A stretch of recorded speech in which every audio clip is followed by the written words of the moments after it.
Good morning, friends. Good morning, Navi Mumbai. So, on behalf of Maharashtra Industry Development Association and SME Chamber of India, Tata Daily Business Services, I welcome all of you for this today's Do Big forum. You have got the information about the SME Chamber of India. I will not talk much about it. So, it's a 29-year-old organization working for the development of the MSME sector, and continuously we are doing the programs, these kind of engagements to engage the SMEs and to fill in the gap between the SME sectors and the stakeholders, industries. So, friends, today's agenda is about technology, finance, and exports. So, when we talk about the SME sector, approximately you can say Indian MSME sector is backbone of the national economic structure. And when we talk about the numbers, so around 633 crore, 633 lakhs MSMEs are there. Apart from this, around 630 lakh are micro enterprises, so almost 99% of the micro enterprises. Odd 3.3132 lakh MSMEs are into the medium sector, and 0.05 lakh other into the medium sector. So MSME is contributing a lot for the GDP as well as the nation's growth. We will not talk about the numbers because everybody is know about this numbers and at so many forums, plus the definition and everything. So today's agenda is where we are lacking and how we can go ahead with these uh, three focus things: finance, technology, and export. Ultimately, uh, finance is essential for the MSMEs when they are growing. So there are some traditional finances are available. Banks are there, private banks are there, and now new tech platforms also into the market. So when we are talking about the finance, there are a lot many hurdles into the financing. सो यहाँ पे कितने सारे companies है जिन्होंने already bank से finance लिया हुआ है? ओके, मैन्युफैक्चरिंग सेक्टर में कितने लोग हैं? Okay, majority are into the manufacturing. Service sector, okay, quite a good numbers. How many are exporters? Good. So we have a good panel also today. Uh, we have Mr. Rajesh Kumar Mishra. He is additional Director General of Foreign Trade from the Ministry of Commerce and Industry, Government of India. I welcome Rajesh Mishra ji on behalf of the Chamber as well as the behalf of the Maharashtra Industry Development Association. I welcome Mr. Amol Sambhare. He is the Senior Manager Solution Engineering, Tata Daily Business Services. Mr. Abhijit Sen, Senior Manager, ICS Sales, Tata Daily Business Services. Mr. Nitin Agarwal, Business Development Head of Maharashtra and MP, Chhattisgarh, L&T Sufin. Mr. Gagandeep Singh, he is a Senior Manager, SME Listing, Western Regional Office, National Stock Exchange. Mr. Kapil Gar, who is a Regional Manager, State Bank of India, Thane Region. Mr. Prakash Nair, he is a COO of Beacon Ventility Wealth and Estate Planning Private Limited. Ms. Kushnuma Khan, Advocate and Solicitor, KK Associates. We welcome all these speakers. I request all of you to give them a big round of applause and welcome them for the today's event. So friends, I'm not taking much time of yours. While going ahead, we have a bankers here, we have technology partners over here, we have export people over here. Those are guiding on you to the exports.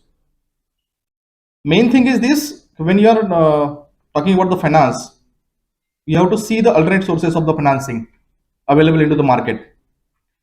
There are some techs are available, there are some tech finance companies are available, as well as जैसे कि यहाँ पे आज available है NSE emerge platform, which is again a alternate sources finance for the MSMEs, जो आपका traditional finance है।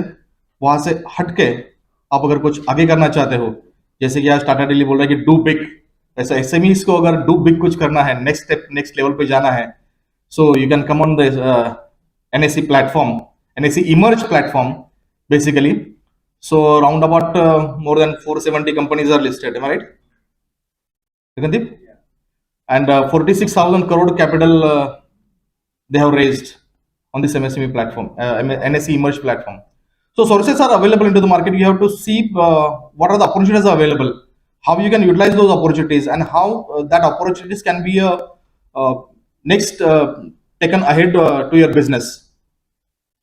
Likewise, I'll request Sir Mishra sir कि यहाँ पे तो जो मेक इन इंडिया कंसेप्ट वगैरह चल रहा है, मेक इन महाराष्ट्र चल रहा है, मैग्नेटिक महाराष्ट्र स्टेट गवर्नमेंट का चल रहा है, we have a good manufacturers जो कि एक्सपोर्ट करना चाहते हैं.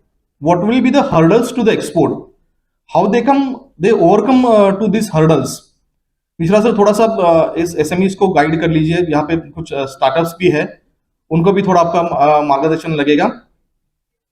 And next about the technology. So technology के पे बात करने के लिए हमारे पास टाटा टेली सर्विसेज है. We have associated with Tata tele services since last 15 years.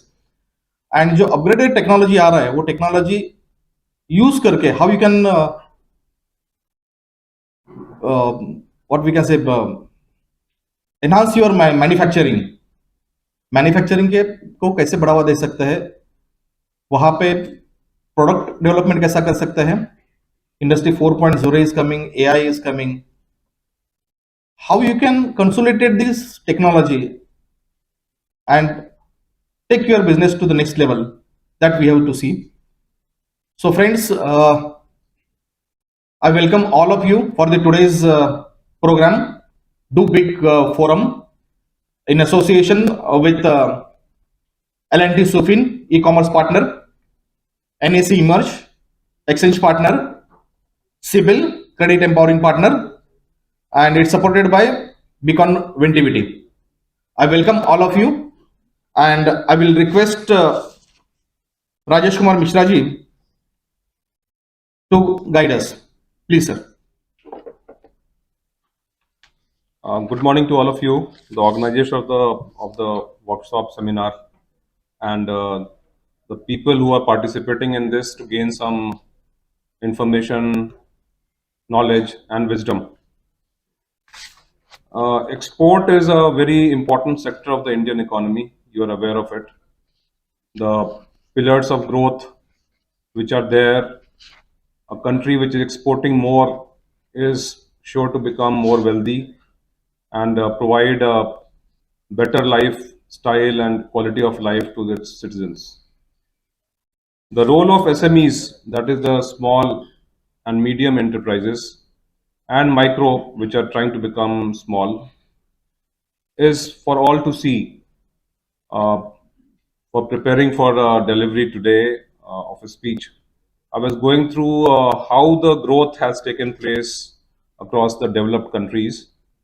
And you will be surprised to know that 99% of Japanese companies are in the SME sector as defined by the Japanese government. 60% of China's GDP is contributed by the SME sector as defined by the Chinese government. 55% of the GDP is the figure for Germany. So these are countries which are ahead of us in the terms of economy and the economic heft that they carry. And the reason is that the people who are entrepreneurs, the people who are providing finance or technology, the workers who are working those small and medium enterprises, they are enterprising, they are willing to take on the challenge and trying to become bigger. Not that a small person is not to be respected.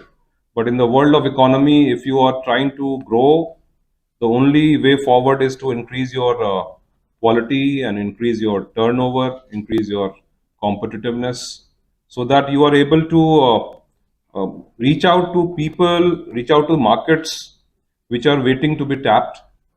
Uh, in this regard, the role of the government is first to provide the policy and ensure that the policy is implemented in the right manner, so that people have a feeling that they will be heard patiently and their grievances will be redressed. You'd be seeing a change in attitude of the government offices over the years. And as the technology has come into the functioning of the government departments, particularly in the financial ministries like revenue and commerce, you'd be seeing that a lot of processes have become online, where you can file various documents online, scanned copies thereof, and those would be honored and those would be processed, and you will be given the certificates or whatever you have to get from the government online itself. So the purpose being that our interaction in a face-to-face manner in an official environment has to be minimized. uh, हमारा और आपका जो संपर्क है वो कम से कम होना चाहिए, ये उद्देश्य है सरकार का। और इस बारे में जो प्रोग्रेस है वो आप सबको विजिबल होगा, ऐसे ऐसी मुझे उम्मीद है। मैं आपको जब डीजीएफटी की कुछ कार्रवाइयों के बारे में बताऊंगा तो आपको इस समझ में आएगी बात। So now that I have told you how important the SME sector has been across the globe, uh, small business is the backbone of any economy. That is the reality of the world today. And why it is a backbone? In the sense that it provides employment opportunities, which one cannot say is the main idea, but this is the way forward to becoming an entrepreneur. Nobody can become a big enterprise in one shot. So you start small, become a medium enterprise, and then maybe turnover of 500 crores or more. That's the way forward. That's how we take our life ahead. So about DGFT, I must tell you that this works under the Commerce Ministry. It's an office attached to the ministry which has field formations across the country.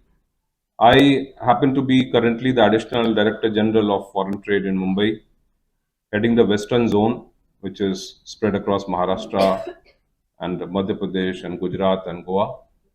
So, in that capacity, I want to interact with the exporters and the would-be exporters who are not exporters presently, to present what they can be doing and what they should be doing. The topic given today is the role of DGFT in export promotion.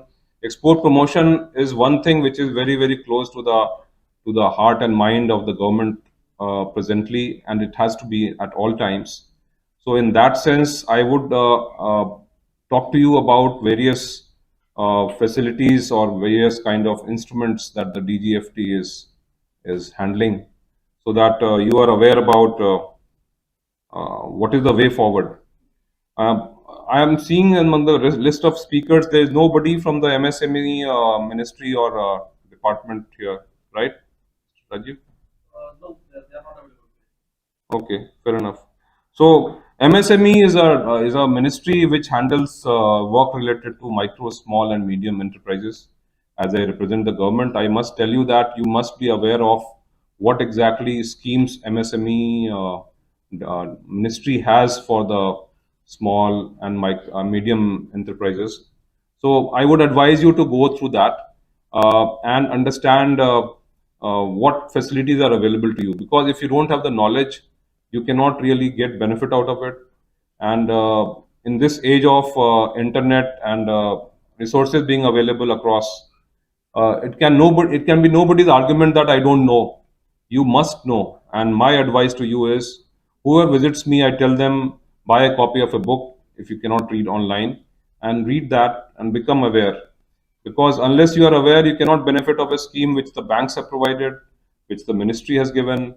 For a self-help group, there are schemes which are where self-help group can come together. For women entrepreneurs, there are special benefits which are available. So I would advise you to go to the site of the MSME ministry and devote maybe 4 or 5 hours after you have finished the workshop seminar today and benefit from the knowledge that you gain out of it, because nobody is going to tell you about it. It is your business. Every additional benefit that you can derive legally is for you to derive. We can only be advising you and telling you that you should be doing this or that. The days of saying that somebody else should be doing your work, those days are over basically. So it may sound harsh coming from me, but I believe in that. Like when I joined this Director General of Foreign Trade assignment, I'm a IRS officer. I had sent you my profile. I had hoped that you will be mentioning about this before I speak, so that they know what exactly I have done and what they are getting into. Have you received my profile? Why you didn't mention about it? Okay, then there's no point in that, no? Anyway, so I'm a IRS officer and I have served in the Customs Department and DRI for long years. Had a distinguished assignments in India and abroad. So I'm very proud to be part of the government in the given setup and having contributed to the growth of the country in my individual capacity. And the time to advise is now, because in this DGFT it's more of a trade promotion as well as enforcement or kind of ensuring that the trade policies are implemented. So, with that background, I must tell you that I have seen it from the customs angle, I have seen it from the foreign trade directorate general angle, and I have a fair idea of what exactly should be done and should not be done. So, first thing I want to advise you is that follow the law. The law is very important for you to follow, and ignorance of law is not a defense at any point of time. If you're crossing a road and you cross it from the wrong side, if you go to Dubai, uh, those who have been to Dubai would be crossing the road very, very cautiously, because one is told as soon as you arrive there by your friends that if you caught, then you are in a big trouble. But you are not doing the same while in this country. So ignorance of law is not a defense at any point of time. So this is my advice to everybody who is going into industry, and therefore I suggest that you read whatever is mentioned in the law book. It's not very difficult. When I joined DGFT 4 months ago as Additional Director General, at that point of time, I read whatever is in the FTP, Foreign Trade Policy. It's a thin book, it's not a very fat book. And the HBP, that is the Handbook of Procedure. These two terms you will hear when you talk about the DGFT procedures. The first thing is Foreign Trade Policy, which was issued in the year 2015 for 5 years, 2015 to 20, and which has been extended in September and for 6 more months, because COVID has been a factor in the economy. So till 31st March 2023, we will be having this FTP of 2015-20 continuing to hold the fort. And the second is the HBP. It's a slightly fatter book, but it has all the procedures. Handbook of Procedure, Volume 1 and Volume 2. If you are an exporter, you should be aware of the procedure. I hope you agree with this statement of mine. You are going to export, so you must be knowing the export procedure. If you're going to take loan from anybody, you should be aware about the financial procedure, how you should take a loan, how you should service the loan, how you should return the capital and interest finally. So my advice, with all sincerity, is that you must know the law. I'll tell you the brief things which I can tell you in the next 10-15 minutes. I have another assignment afterwards. So I had told them that I will be leaving at 11. If you have any questions, you can mail to me. I'll respond to them. As it is, in the beginning only, let me tell you that all across the country now, DGFT is holding a video conference every day from 10:30 to 11:30. Okay, if you go to Mumbai DGFT and or DGFT site itself, there is a tab called video conference. So one of a responsible officer of the rank of Deputy Director General and Joint Director General is available at 10:30 to 11:30 to answer to your queries. I would suggest that you read the law and don't ask a question, what is this law? But if you have an issue, definitely those issues will be responded to. I assure you about that. And this is what I am telling you, that you don't have to come to the department. The department is coming to you technologically in a sound manner or through workshops or seminars like this. So that is the first thing I want to tell you. Please use this facility. which is available free of cost, where you don't have to go out of the confines of your office or your home, and still you can get answers to your queries. I hope these are good queries which are based on facts and which are on the issues that you are facing. So this is one advice I'm giving to you, the chamber people as well as the constituents or non-members also, that you use this facility. Now coming back to DGFT thing, we issue the IEC, that is the importer exporter code. Those people who want to export to any country the goods, they need to have an IEC, that is the importer exporter code. Again, this is an automatic process where you don't have to come to the office. You apply online and you get a certificate, the code, in an online manner. The procedure is given in the HBP, as I mentioned, Handbook of Procedure, which will hear again and again from me.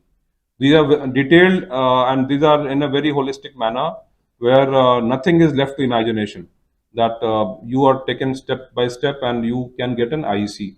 An IEC entitles you to file a shipping bill or bill of export in case of road transportations across the border, or airway bill, which where you file it and it goes abroad by air, right? So that is the first thing I must tell you. IEC is a requirement which you need to have. The people who intend to export should have an IEC. Coming to the various issues which are the kind of facilities that the DGFT is providing to the exporters and importers. Uh, I have a presentation, but I didn't want to take your eyes to the screen. Therefore, I speak the way I want to communicate with you. And I'll have around 5-10 minutes of questions also on the spot. It's 10:43 now, so around 10:55 or so, we will be taking the questions for 5 minutes maybe, or 5 or 10 minutes. So the schemes which are there, which are for the benefit of the exporters mainly, I'm going to tell you the most important scheme is the advance authorization. How many have heard the name advance authorization? Can you raise your hand? Oh, it's a very surprising lack of knowledge. Thank you. Uh, Advance authorization is a scheme where you can import goods duty free for export. In short, that is the scheme. So imagine you don't have to pay duty, you import the goods, you process the goods and export the goods. That is export products. So this is a scheme which allows you to import goods without customs duty. So I'm sure this has excited you, and those who are exporting and not utilizing the services, the instrument called advance authorization, will go back today wiser and more intelligent and read about the scheme and take benefit of this. Advance authorization is the most popular instrument which DGFT handles. It's a very straightforward scheme. You import goods in 12 months and process them within a period of 18 months and export them. And after exportation, you submit a document which says that we want a redemption of the advance authorization. Since this is a benefit accrued to you, therefore there are some duties also some rights and therefore some duties. So you have to maintain records. You have to submit document after you have exported with the shipping bill numbers and the documents related to thereto, and everything is online. Not a single visit required to my office. So I advise you, those exporters who are importing goods as raw material, go and utilize this scheme. This is the single takeaway, if I say, from the DGFT angle that I can give. I had expected that a lot of people know about this. So I'm surprised, but I'm happy that we are having this information now in your brains now, right? The second one is a duty-free import authorization, that is called DFIA, where you first export the goods and then you import the raw materials. You prove to the department that you have exported goods by submitting the shipping bill details and all, and then the department issues you a DFIA, duty-free import authorization, and these are freely transferable. The difference being, here you have exported first and then you are importing the raw materials utilized for exportation. Whereas in the case of advance authorization, as the name suggests, you will be importing the raw material in advance and then using those raw materials, processing them, creating manufacturing the finished product, and then exporting them, and then telling the government department, that is DGFT, that we have done what was required of us, and therefore redeem this advance authorization. That is, your liabilities for customs duty, they will be extinguished. You will be getting a certificate online again saying that your advance authorization is discharged. So the application for advance authorization is online. These are processed online. If you have not submitted any documents, then a deficiency letter is issued by the DGFT officer of the rank of FTDO or assistant DG or joint DG, as the case may be, online. You are supposed to respond to them online, scan the documents, upload them. That is enough bandwidth is there in the system. And then the officers are supposed to process the advance authorization application and issue that advance authorization to you, which is a document which is transmitted to customs department online again. You don't get a certificate which you produce before customs, unlike earlier days. So the departments have become, you have utilized technology. So this advance authorization is transferred to customs, and when you file a bill of entry and mention the advance authorization number which is in your knowledge, then that advance authorization is debited in the ledger, which is the advance authorization. And then you don't have to pay customs duty. You take the goods outside the customs area, take it to your warehouse or factory, process them, export the goods, file a shipping bill, and then afterwards tell the department that we have done what was required to be done. I hope it is clear to you. The broad scheme is clear to you. Is it? Very good. The next scheme I want to talk about is Export Promotion Capital Goods Scheme. In short, you would have heard the term called EPCG. How many people have heard the term called EPCG? That is again, this is a larger number, but not all. So advance authorization is more beneficial scheme, and still you don't know about it. But EPCG, which has lesser of benefit, but still you know about it. I'm happy to know you know about EPCG. EPCG, as the name suggests, is that for capital goods imported for export promotion are given this particular benefit. Again, the custom duty is not paid on the EPCG scheme, and you are supposed to export goods manufactured out of the capital goods. An additional export is required 6 times of the custom duty saved initially. So if the capital goods was of 1 crore and the custom duty overall thereon was 20 lakh rupees, then the additional export which is required from you over the period of 6 years is 6 times that custom duty saved. That is 20 lakhs into 6. That is 1 crore 20 lakh rupees. So capital goods is a capital intensive kind of investment where a lot of money is involved. So the government does not pay for the capital goods, but government wants you to save on the custom duty, provided you utilize the capital goods and use it for producing the exportable goods, and indeed finally export those goods within a period of 6 years. 6 years, because capital goods are supposed to be used over a larger period of time. Once you have, again, you will redeem the EPCG authorization again, where you will submit to the department after 6 years that I have exported goods. This is my export proof online. And based on that, the department will check those export proofs again online and tell you that yes, your export obligation is fulfilled. And this is called export obligation discharge certificate or redemption letter. So we'll issue that letter. After that letter is received by you, you are free to do anything with those capital goods. You can sell it in the market, you can scrap it, you can manufacture more. So EPCG requires you to utilize the capital goods. In summary, advance authorization requires you to use the inputs which are required for manufacture of export goods. And both of them give you duty benefits, and both of them require you to export. In advance authorization, actual user condition is there. That is, the inputs themselves have to be utilized for manufacture of export goods. In EPCG also, actual user condition is there. That is, the capital goods has to be utilized for manufacture of export goods. But finally, you are owner of the capital goods. After export obligation is fulfilled, you are free to handle the capital goods as the way you want. Then the next thing is deemed export. Deemed export is export which takes place of goods which are not sent out of the country. Export, by the grammatical notation itself, suggests that the goods will be moving out of the country.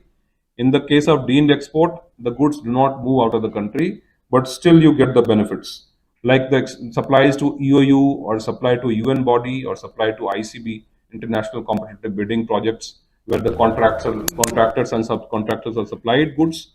Those projects are taken as deemed export, where the benefits are accruing to you, and their advance authorization is also available to you. and deemed export drawback is available to you, and refund of terminal excise duty is available to you. For any further explanation, I suggest you read the book. In case of doubts, come to us in the video conference, not physically, right? So that's my advice to you, so that you save on the transportation cost as well. Your cost saving is very critical for you. I understand that. Then an important issue which I want you to know: how many exporters are there? How many? What is the export turnover, sir? What of yours? Export turnover, I said. 20 lakh rupees. Okay, that's a small export turnover. I suggest you to become slightly bigger, right? The person in the front, 4 crores, and up 5 crores. Okay, so the three of you do not fall in the particular thing that I was thinking of. Once you hit a export of $3 million over a period of 3 years, so maybe 4 crores into 4 over 4 years, including the current year, will make you eligible. You are not a status holder, right? Export house certificate नहीं है आपके पास. हो सकता है knowledge नहीं हो इसलिए नहीं होगा. Otherwise आप शायद eligible हो जाएंगे. Let's see. So status holder is a thing which is part of the foreign trade policy, where the exporter who has had a particular turnover is given a export house certificate. It is called a status certificate. So if you have a turnover of $3 million over a period of 3 years plus the current year, then you can apply for a 1-star export house. आपने सुना होगा star export house है ये, तो वो सब आप बन सकते हैं अगर आपका टर्नओवर $3 million के ऊपर है, FOB, over a period of 3 years, previous years and the current financial year. तो आप उसके लिए अप्लाई करेंगे again online, and then the government will, that is the DGFT, will issue that export house certificate to you. $3 million to $25 million, it is a 2-star export house. 25 to 100 is a 3-star export house, and that's how you grow. I hope that all of you will become a status holder one day soon. First 1-star, then 2-star, and 3-star. We'll have a meeting maybe after 8 years, 10 years, and see star houses here, right? That's my view. That's my wish also. Now, Star Export House is a scheme which is very, very beneficial to an exporter. I prepared this because I wanted to tell you, you are the budding or aspiring Star Export Houses. So I must tell you, the customs clearance in those cases for import and export will be done on self-declaration basis, unless that is picked up by the RMS or something, and then RMS, you understand, risk management system of customs, where they pick up a consignment for intensive examination. So your customs clearance cost comes down. If examination does not take place, container is not opened, आपके self declaration के basis पे goods का import या export होगा, your cost of clearance will come down, right? The second is, for the advance authorization, I have not told you, there is a thing called standard input output norm, where the government has come out for export products, proportion of inputs which have to be utilized based on the findings across the associations and major exporters and major manufacturers. So these are called input output norms. For the commodities where the standard input output norms are not fixed, there you apply for fixation of the norms. So if you are a star export house, your norms are fixed on priority. That saves some time for you. Then you get exemption from bank guarantee under FTP schemes. Foreign trade policy also, that like EPCG requires you to give a bank guarantee. If you are a star export house, you are exempted from submitting bank guarantees as specified in the foreign trade policy schemes being handled by DGFT, my organization right now. Then there are 2-star, 3-star houses which you are not right now. You can establish an export warehouse as per the Department of Revenue provisions. And 3-star export houses get the benefit of ACP, which is again a CBIC scheme. And then you can free of cost export promotion goods can be sent across the border. That is for the star export houses. So I hope you have understood the benefits which are accruing to you once you become a star export house. And it feels good also to say that I am a star export house. It helps the ego of the exporter, right? Then there are schemes by the government which equalizes the interest. So this is called interest equalization scheme, where some interest, this is again handled by DGFT, and for getting this benefit, you have to register yourself under the DGFT website. My department's website is very user friendly. You should go to dgft.gov.in and see what exactly is there. It educates you, it tells you what has to be done step by step. If you are going to import goods for which some kind of license, some restriction is there, and you need a license from the DGFT, no physical application is required. You are supposed to apply on the website. Again, if you are exporting goods for which some license is required, like insecticide or something, then you should comply with the Insecticides Act and then apply to the DGFT website for the export permit, let's say. Okay, so the transactions are all online, and they have to be just be in your knowledge that I'm supposed to utilize them. Plus, there is an e-learning module there which I wanted to talk about. There's a certificate course by IIFT, which is again a government body only, so to say, which has a Niryat Bandhu certification course. Does anybody know about it? Oh my God. Hmm. Okay, one person knows about it. No? So Niryat Bandhu is a certification course which talks about the across the globe, whatever are the methods or the processes required for you, finance, technology, certification, quality control, warehouse management, and export processes of customs, DGFT, whatever. All those are a certificate course. The charge is only for the examination if you want to have a certificate that I have passed this examination. Otherwise, you can learn that and become aware of the processes involved in the exportation or importation. And secondly, there are videos available on the DGFT website of the topic of interest. You can go through the video and understand. If you have a difficulty, come to us. We are duty bound to help you in clearing those doubts, right? And the last one is the market access initiative, which is on a organizational level, where the chambers organize the visits abroad or the seminars and all, for which the MAI, Market Access Initiative, provides funds, studies, project development, capacity building, marketing projects abroad and all. So apart from that, the other departments have some schemes which I am not going into because the topic was limited to what DGFT does for export promotion. So in summary, utilize the advance authorization if you are an exporter or a budding exporter. It will cut down the cost of your manufacture. The custom duty will be saved by you, which is, let's take it as 20% overall. So that's a large saving. And next is the EPCG scheme. If you have a capital goods requirement, procure goods which are good. And my message to you is, please maintain quality. You are the brand ambassador of India whenever you export any consignment. It may sound very high, but that is the reality. You have seen what has happened in Gambia recently. Have you heard? It's a very shameful situation for the country where our products have been alleged, it is not proved as yet, have been alleged to have caused deaths of children in Gambia in Africa.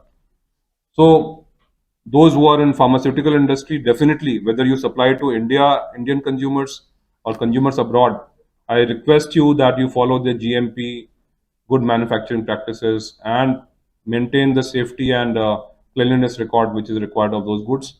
For others also, your quality is your only guarantee of success. You may cut corners today, but those corners will prove very expensive later on. If you have access, one thing I have seen, if you lose an export contract, that export contract does not come back to you ever. If you are an exporter, you will know very well what I'm saying. You need to lose an exporter, and that exporter is that importer in a foreign country. He will never come back to you. He has other exporters who are willing to fill in the void. So if you have a client, please fulfill the needs of the client in a best possible manner. Over deliver, every time over deliver, and that's how you'll grow. The growth is path is very difficult. The kind of financial support the government provides, I've not talked about it, but I'm sure the others will be doing. The schemes are there for you to be utilizing it. There are interest subventions which are available. I'm sure you are aware and you are using them. If you are not, I advise the chamber to educate you on that. And the initial words I spoke, go to the MSME site because you are MSME. and read whatever exactly is written there. My speech is based on what I know of the schemes available on the website only.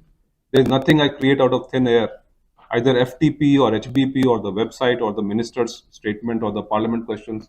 These are the sources which are believable, which are trustworthy.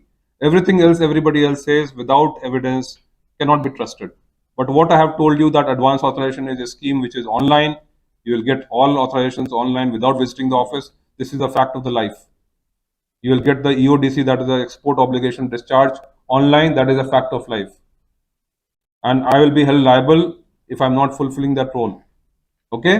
So I promise you that DGFT in Mumbai and across the country is geared to serve you in the best possible manner. I'm responsible for the conduct of the officers here in Mumbai, and I hope that you will have a good experience interacting with us whenever the situation arises. My speech is over now. If you have any questions, we can talk. 11:3. Sir, my name is Jagdish Parekh. I am from Bimal Pharma Private Limited. Thanks for the very nice information to us. Regarding the 1-star, 2-star holder, you said $3 million in 3 years. 3 years plus the current year. Yes, that's right. Okay. After that, we get, suppose, 1-star. Yes. Then next 3 years, suppose that turnover comes down. That, sir, don't worry about it. The Star Export House certificate continues for 5 years or Okay. till the new policy comes. Okay. So next 3 years, suppose it's down, then 3 million is okay. I don't come back to you and take back the certificate. Okay. Thank you very much. Thank you. But I hope you will become a 2-star export house. in 3 years. I also hope the same thing, but yes, that yes. look, I had it out. Do not worry about the future.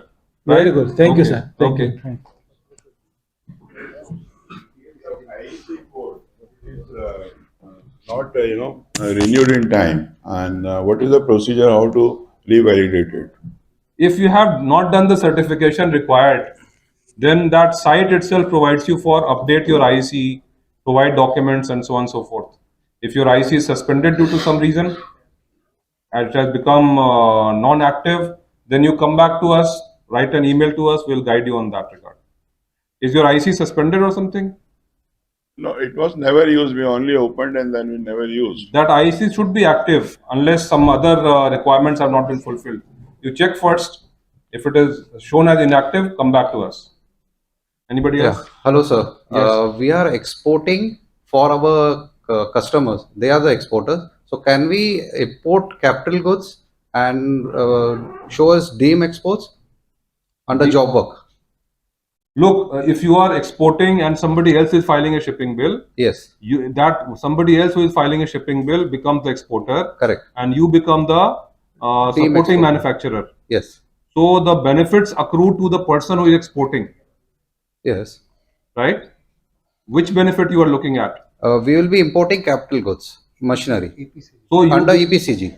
under EPCG, you can import something and give it to a person who is manufacturing on your behalf. That is a supporting manufacturer. No, we will be manufacturing it. Exporter would be a third party. Third party exports, you can mention in the shipping bill if you're doing third party exports, that is permitted, Okay, right? okay. Thank you.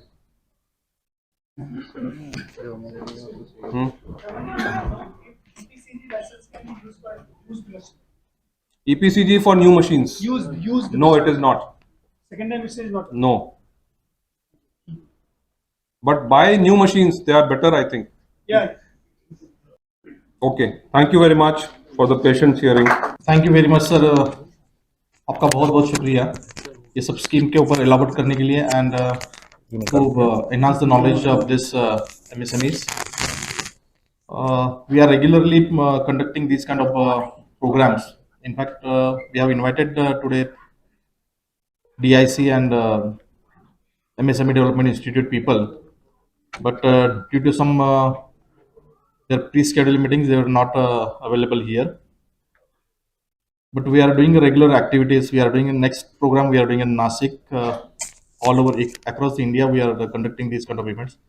We done some events in Ahmedabad, Rajkot. Next month we are going in Nashik, Bangalore, Chennai. So these are activities we are doing regularly, and doing the knowledge transmission to the MSME sector. If any questions will be there on behalf of the chamber, we will come back to you. And thank you for sparing the time. Thank you very much, sir. Thanks a lot. Thank you. Thank you, sir.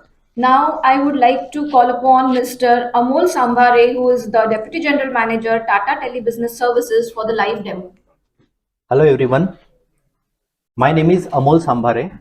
I am a solution architect with Tata Tele Business Services.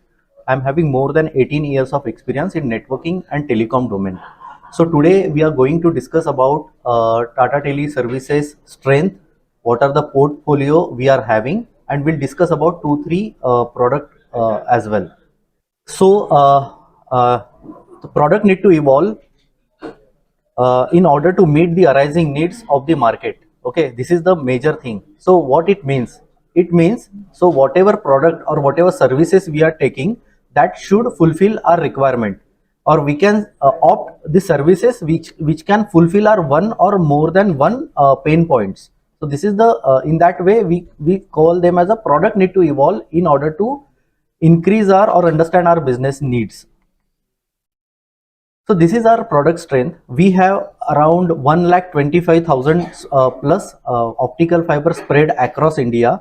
We are connected to major 60 countries, and we are spread across town as well. So our optical fiber, there are multiple ways to connect the locations. There are also available like radio frequency, VSAT connectivity, that all connectivities are available, and we are connected almost every part of India.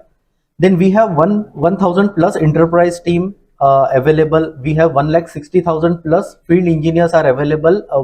They are for the implementation of the service, and for the after sales service they are ready to provide you services or to make the services up. So these are the product portfolio. We are categorized in 5 different sections. One is connectivity part. So connectivity part is where we'll require something to deliver at your location, like physical connectivity will require, for example, optical fiber, radio frequency, VSAT connectivity, anything which is required. So we have internet lease line to provide you. What is internet lease line means, as compared to broadband connectivity, will give you SLA based internet connectivity. SLA based means will give you guarantee that will give you uptime of maybe 98.5% or 99.5% basis on the last mile connectivity available area. If we are not able to deliver or the follow the commitment, then we are liable for the penalty as well. Then we can provide you MPLS VPN connectivity. We'll discuss about this MPLS connectivity in coming slides. Then we have L2 multicast, point-to-point connectivity, smart internet. There are multiple product portfolio which comes under connectivity part. Then we have security solutions. So we have email security, web security, multi-factor authentication. So there are server level authentication, endpoint security means your computer level authentication. That all security portfolio is available with us to strengthen your security part. Then we have collaboration. Collaboration means we can provide you Office 365, Zoom businesses as well. That kind of connectivity solution is also available with us. We have cloud or software as a services are available. The major part of cloud and software as a service is smart flow. Again, we'll discuss in coming slides about smart flow. Then we have marketing solution to enhance your business, like bulk SMS, bulk voice SMS, toll-free services. That all marketing solutions we have available for you. So now we'll discuss about the smart VPN. So I'll give small description about what is smart VPN. Smart VPN is a virtual private network. So if you have multiple organization or multiple offices across India or across locations, then we can give you private connectivity between these locations. And if you have hosted your application in cloud like Microsoft Azure or maybe Google or AWS or any private cloud as well, then we can give you secured connectivity as well. So we'll establish one connectivity between your server location or between your head office to that cloud location, so that all your rest branches which are maybe in remote location, they will able to access this application which are hosted on cloud securely through a private network. So that option is available. So in case we are not available in optical fiber or maybe radio frequency in any circumstances, then also we have option to provide you connectivity, especially at remote location. So what we'll do, will take your existing internet bandwidth, whatever broadband connectivity or dial-up connectivity, and will convert that internet connectivity into private network. So we'll install some devices and will make that configuration to establish one secure connectivity. Then if nothing is available, then if mobile service provider is available like Vodafone Idea Limited or Airtel also, then we'll give you SIM card connectivity to the router and we'll give you SIM bonding kind of facility. So what is SIM bonding? Let's say Airtel SIM and Vodafone SIM is installed in one device. So Airtel SIM will pull the bandwidth from the Airtel tower and Vodafone will pull from the Vodafone tower, and our router will do the summation of the bandwidth. And whatever desired bandwidth you are looking for, like 2 MB, 4 MB or 6 MB, this is kind of small office scenario. So we can give you desired bandwidth, whatever you are looking for. If your few employees, still we are working on a hybrid model. So our few employees are still working from remote location or from home location. So in that scenario as well, we'll give you application to access your secured application which are hosted on a private network. They can access from open internet as well through their laptop, again in secured way only. So this is a smart internet or smart VPN services we can offer you. Then SD-WAN. So I'll give you what is SD-WAN. SD-WAN is a software defined based wide area network. So this is, we can say this is a overlay kind of technology. So what is overlay? So if you are using any connectivity like broadband, internet connectivity, internet lease line, then dial-up connection as well, or SIM card connectivity, MPLS connectivity from any service provider, then what we'll do, we'll install one devices, smart devices, we call them as a SD-WAN devices. We'll install at all your locations and will terminate whatever existing internet or existing connectivity you have at your respective locations. Maybe it is any connectivity like one connectivity, two internet, two connectivity, three connectivity, doesn't matter. Okay, and will enable all your connectivity, your platform to connect your cloud service providers or to your head office location securely and seamlessly. Means that SD-WAN will work on an intelligent basis, that let's say at one location you have three connectivity, one broadband, one internet and one MPLS connectivity, let's say. Then SD-WAN will automatically identify which link is having more reliability in terms of connectivity, shortest path, and if you are accessing particular critical application, then that SD-WAN device will automatically allow that particular high efficient link to access your critical application. Then second link will utilize for less critical application. That kind of segregation will do with the help of SD-WAN services. If something goes wrong with one last mile or one link, then automatically that router or that device will automatically switch on another last mile. So that kind of optimization is possible. Then we'll give you security as well. So along with SD-WAN, you will get the firewall features as well. So both things you will be able to provide with the help of single solution. So these are the SD-WAN solution we can provide. There are multiple features are available. Again, this is a customized solution, and whatever alteration you want to do, whatever customization you want to do, this is absolutely possible. And we are partnered with Fortinet. Fortinet is a pioneering in security businesses. So we'll give you SD-WAN along with strengthen of the security businesses as well. Okay, so how it works. So if you have any branch where you have hosted some application in your head office, you can access from your head office as well.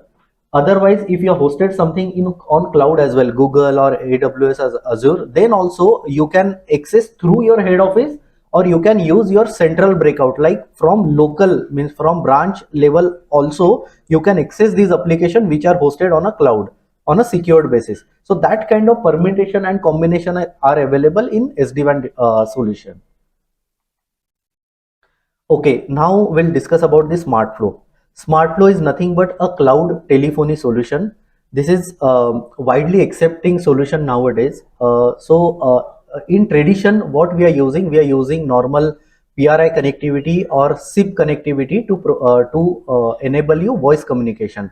So now we are replacing that traditional technology with smart flow. Smart flow means cloud telephony solution. In cloud telephony solution, we have hosted our all these infrastructure like SIP connectivity, or you can say PRI, EPPBX, server, hosted server, security, firewalls, everything we have hosted in our data center, and will give you that SIP connectivity or that particular channel at your location. So how it will work? So if you want to set up particular call center, then we'll allocate you particular series number or number of series will with the decent number, like easy to remember number that will give you this. That number will be virtual number. So if anyone is calling, that call will land on our data center, and one IVR will play. Whatever IVR you want to set, that IVR will play. And if you want, then in IVR, press 1 for, let's say, sales, press 2 for services, that kind of IVR will play. If someone will press 1 for sales, then you have multiple executives who are mapped for the sales department. Then that system will automatically divert that call to the respective salesperson. So there are multiple algorithms are available to connect to that particular executive.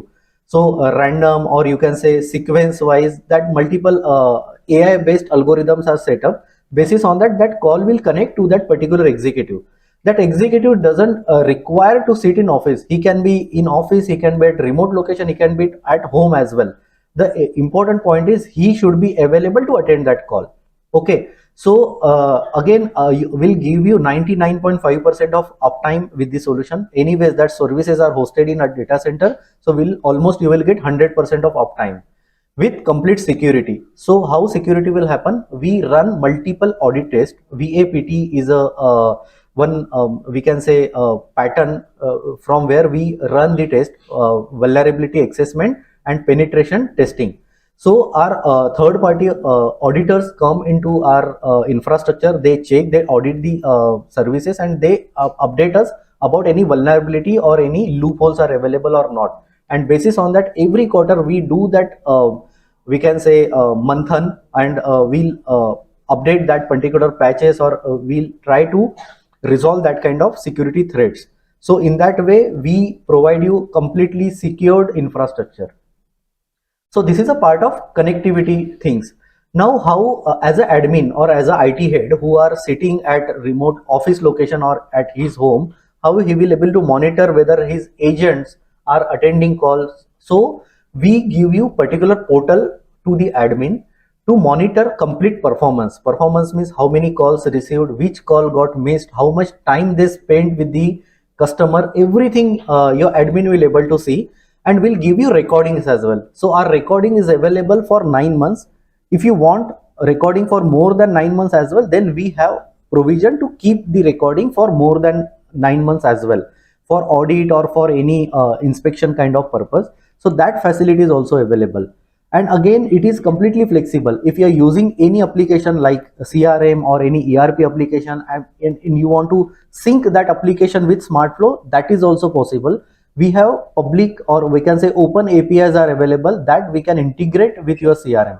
So that again, this is an in-house application which we developed, and any flexibility, any integration, any modification you want to do, that everything is possible with this cloud telephony solution.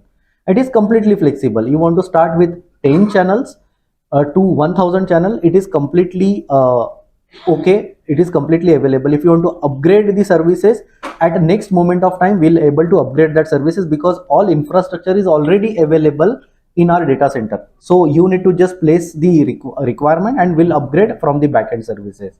So we have after sale services also available.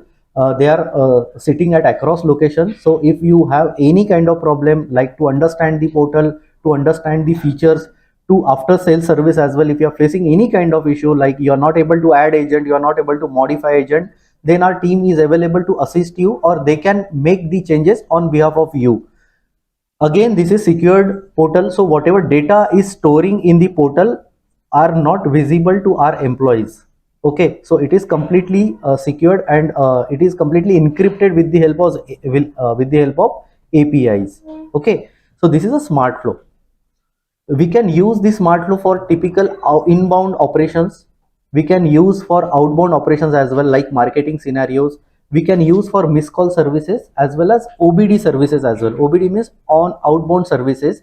So let's say you want to send some Diwali greetings to your employees or your customers. What you will do, you will just upload the list of your customers.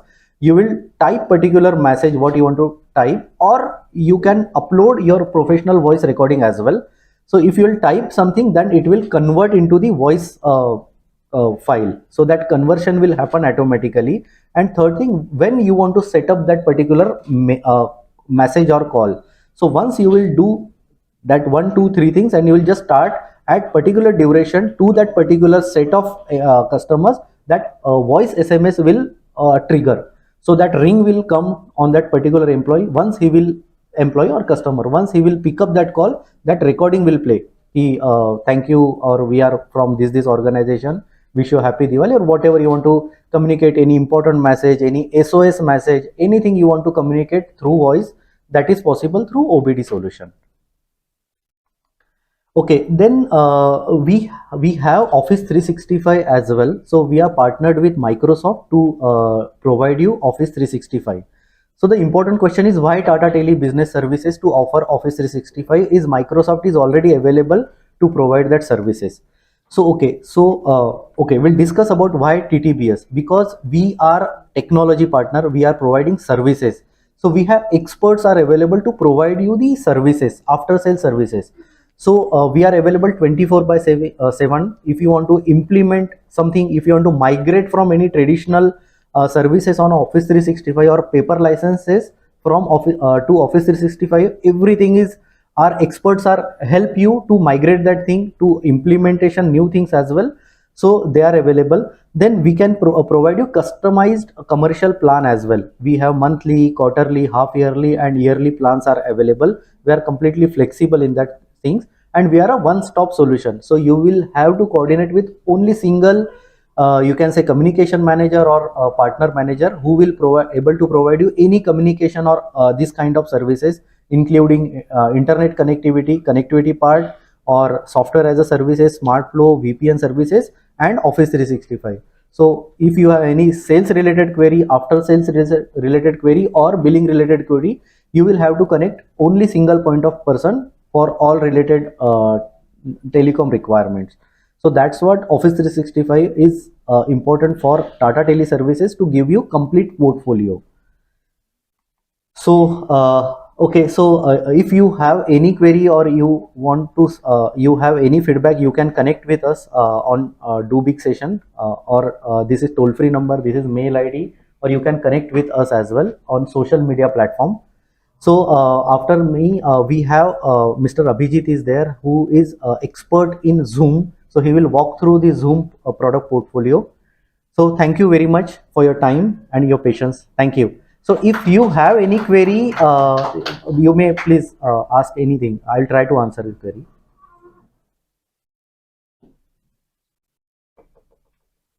Anything related to what we discussed, or anything related to telecom or technology or networking?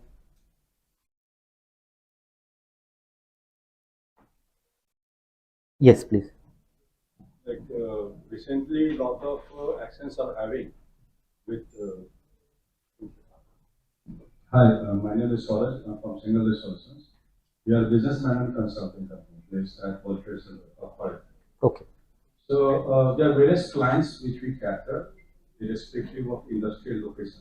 So my query is like a lot of data hacks are happening. Okay. Like a lot of mails which come through webmail, not Yes. like Gmail or any other. Yes. So those are obviously used by Microsoft or something, or Google.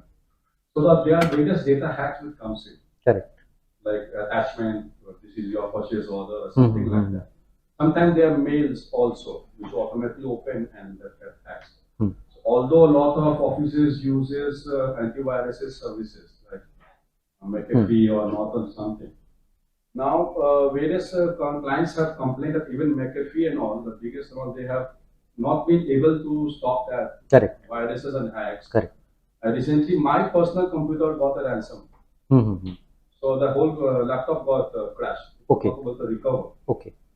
So how are you, the Tata Tele services, are trying to work on that? Because I got some information through one of my clients that even they were using your lease line services for the security and the internet. We're not able to resolve. I don't want to disclose the name, but Okay. as of now, how are we going to work on that? Okay. That is my question. Yes, yes, a very valid question. So antivirus, or you can say endpoint security, is limited for the endpoint devices, and they are having limited things like whatever viruses are coming, they are able to restrict that particular viruses. But there are new ways are come up now. So if you are saying that that viruses are coming through email, so that not sending pure email, they are sending you attachment. In attachment there are multiple sub attachments are there, and in last attachment they will attach one virus. So endpoint security or antivirus will not able to recognize that particular virus in multiple level of attachment. In that scenario you will require email security, which I mentioned about in 5 portfolio. We have email security is also available. So that email security is specially available for that thing. So what we'll do, we'll integrate with your existing email exchanges. Maybe it is in-house or maybe it is hosted in public cloud as well. So we'll integrate your domain with your IP. It is again optional, and whatever traffic is coming and going outside, it will get filtered that in even attachment level as well. Granular level will check that particular security. So we are there are two partners. They are associated with each other. One is Tata Tele Services with one security platform, and Cisco. So they both are work together and created one platform which is email security that give you granular level of security features. So endpoint security will not able to suffice all your needs. What you are talking about, that email kind of safety, that will not able to help you. So that basic security they will cater, but not email or that granular level security they will not able to identify. So in that context,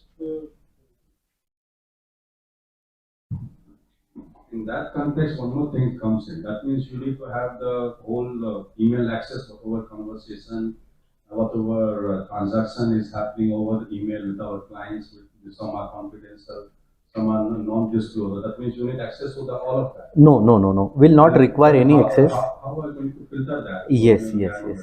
Okay. Because all of times when we send an email, we send the NDAs, we get the declaration or something like that to our clients or with our partners. So if you are having the access of all the emails and the attachment which is going through, that means you are going to read through or you want just to filter it. How are you going to work on Cisco is for networking. Yes. So how are you going to work on that? So we don't have excess of your data. So we'll just filter that we have multiple propositions, or we can say combinations are available of the we can say some algorithms are available. That algorithm we run on your portal or on your that particular website or email exchanges. We don't read your emails. So that with the help of, again with the help of API or that encryptions are available, we just check any we can say that worms are available in that particular attachment or not. We don't read any your confidential mail. So again we can provide you additional services as well. Like you say you send some NDA or some documents, then you can create some validity as well. Like if you send some offer and with some validity that this particular offer is valid for next 24 hours or 48 hours time. So you can set up particular that expiry duration as well. So after 48 hours that mail will automatically get deleted from that mail ID, or they will not able to send that forward that email to some particular person. They will not able to take the screenshot. That kind of security also available with these things. Again, not with your data only. So data we don't see, we'll check on that algorithm only. So we'll have detailed session if you about email security, how it works, what are the features are available, how granular level we check, and what are the that ISO things are available. We'll have a detailed discussion about all security portfolio, including email security. Thank you.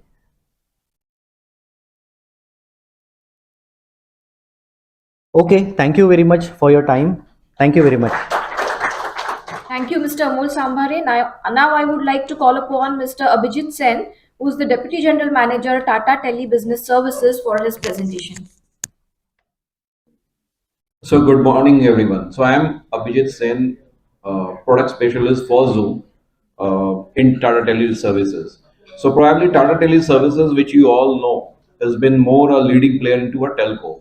So, but we are now coming up with many cloud-based services. So I will be talking more on the UCC platform, okay, wherein we are partnered with Zoom.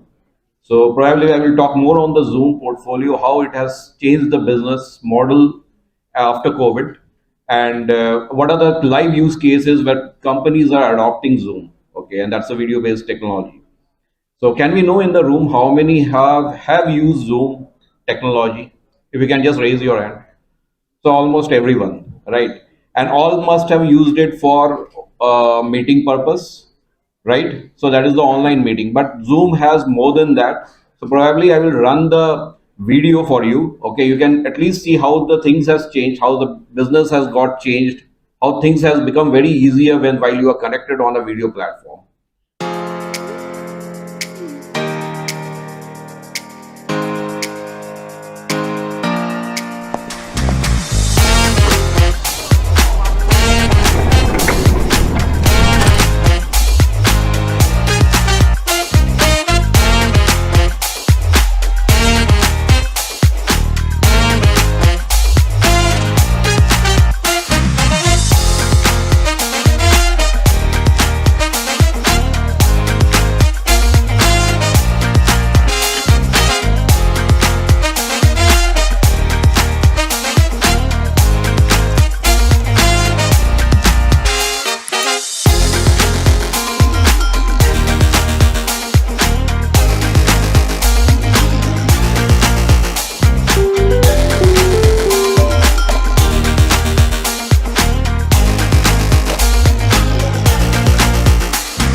So that's the power of Zoom that you can see. The entire business has got changed and it becomes seamlessly integrated with, say, when you walk into the office, you get connected over phone to the external people.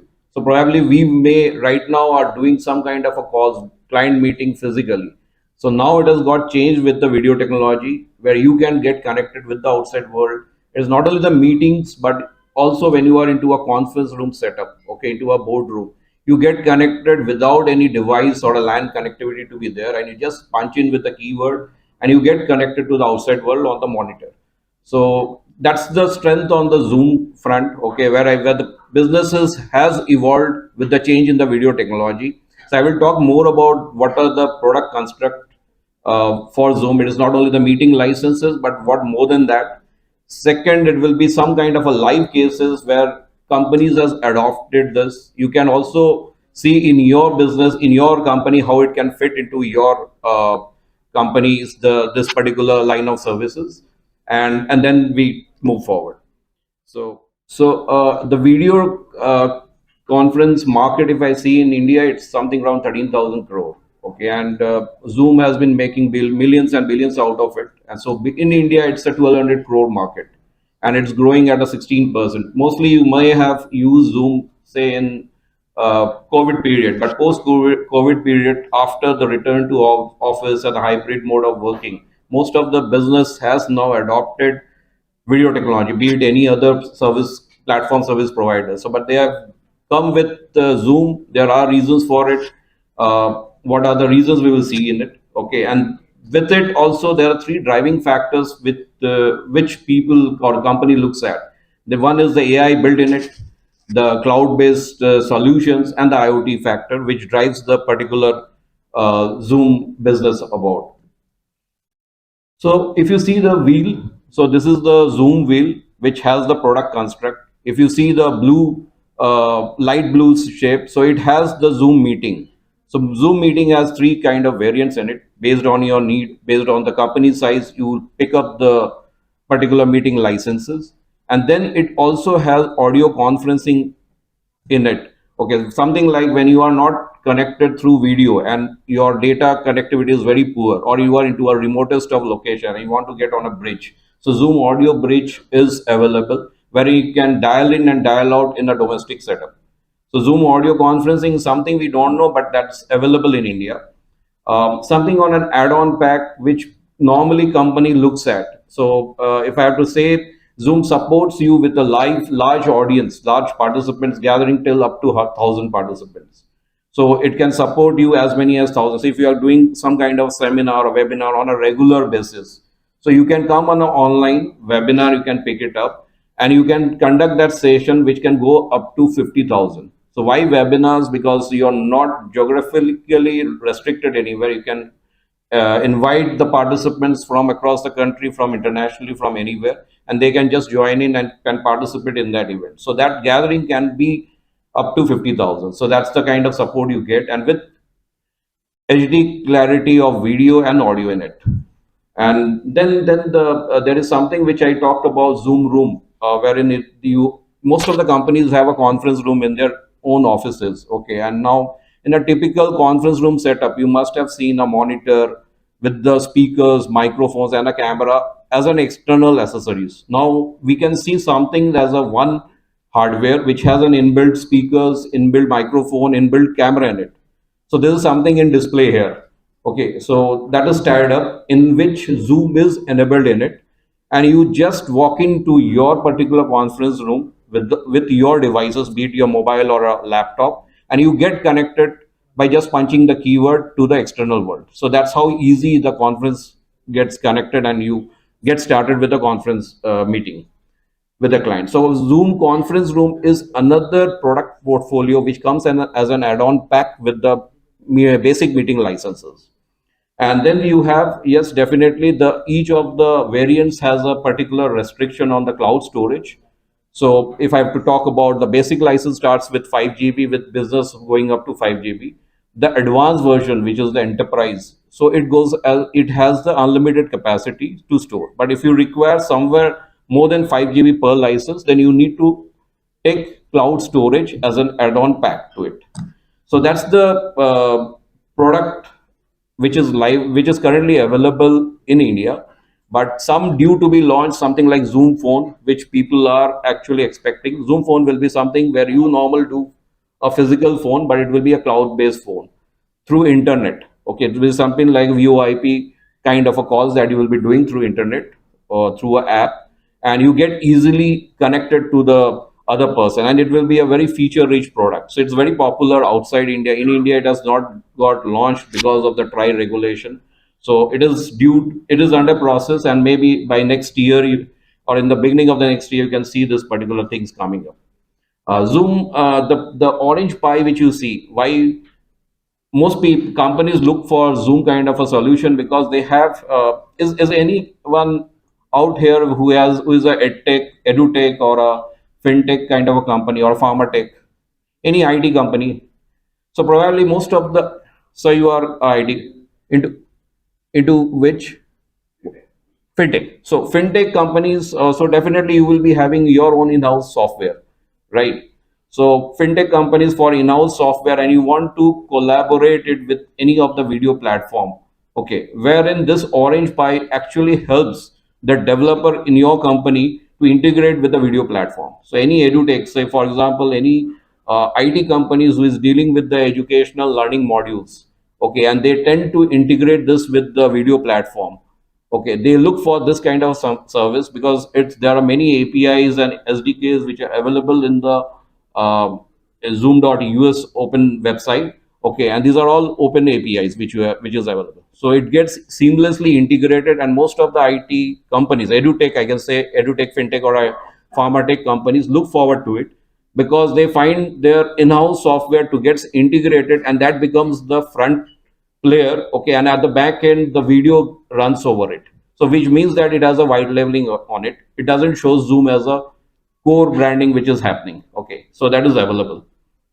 So that is the orange pie, and the third, which is the dark one, dark blue, which you see. So there is something known as Zoom event. So Zoom event is some kind of a virtual event happening, something like a normal trade fair which you see, and you walk into a particular fair physically, walk into every stall, you interact with the stall products or the particular person who is available. Similarly, those kind of experiences you get virtually, walking into each of the stall, speaking to the particular stakeholder of the particular stall, and then moving ahead. Okay, so that kind of virtual experience you get from a Zoom event. That is again due to be launched. It's already launched outside India. In India, it is again due to be, say, on the beginning of next month.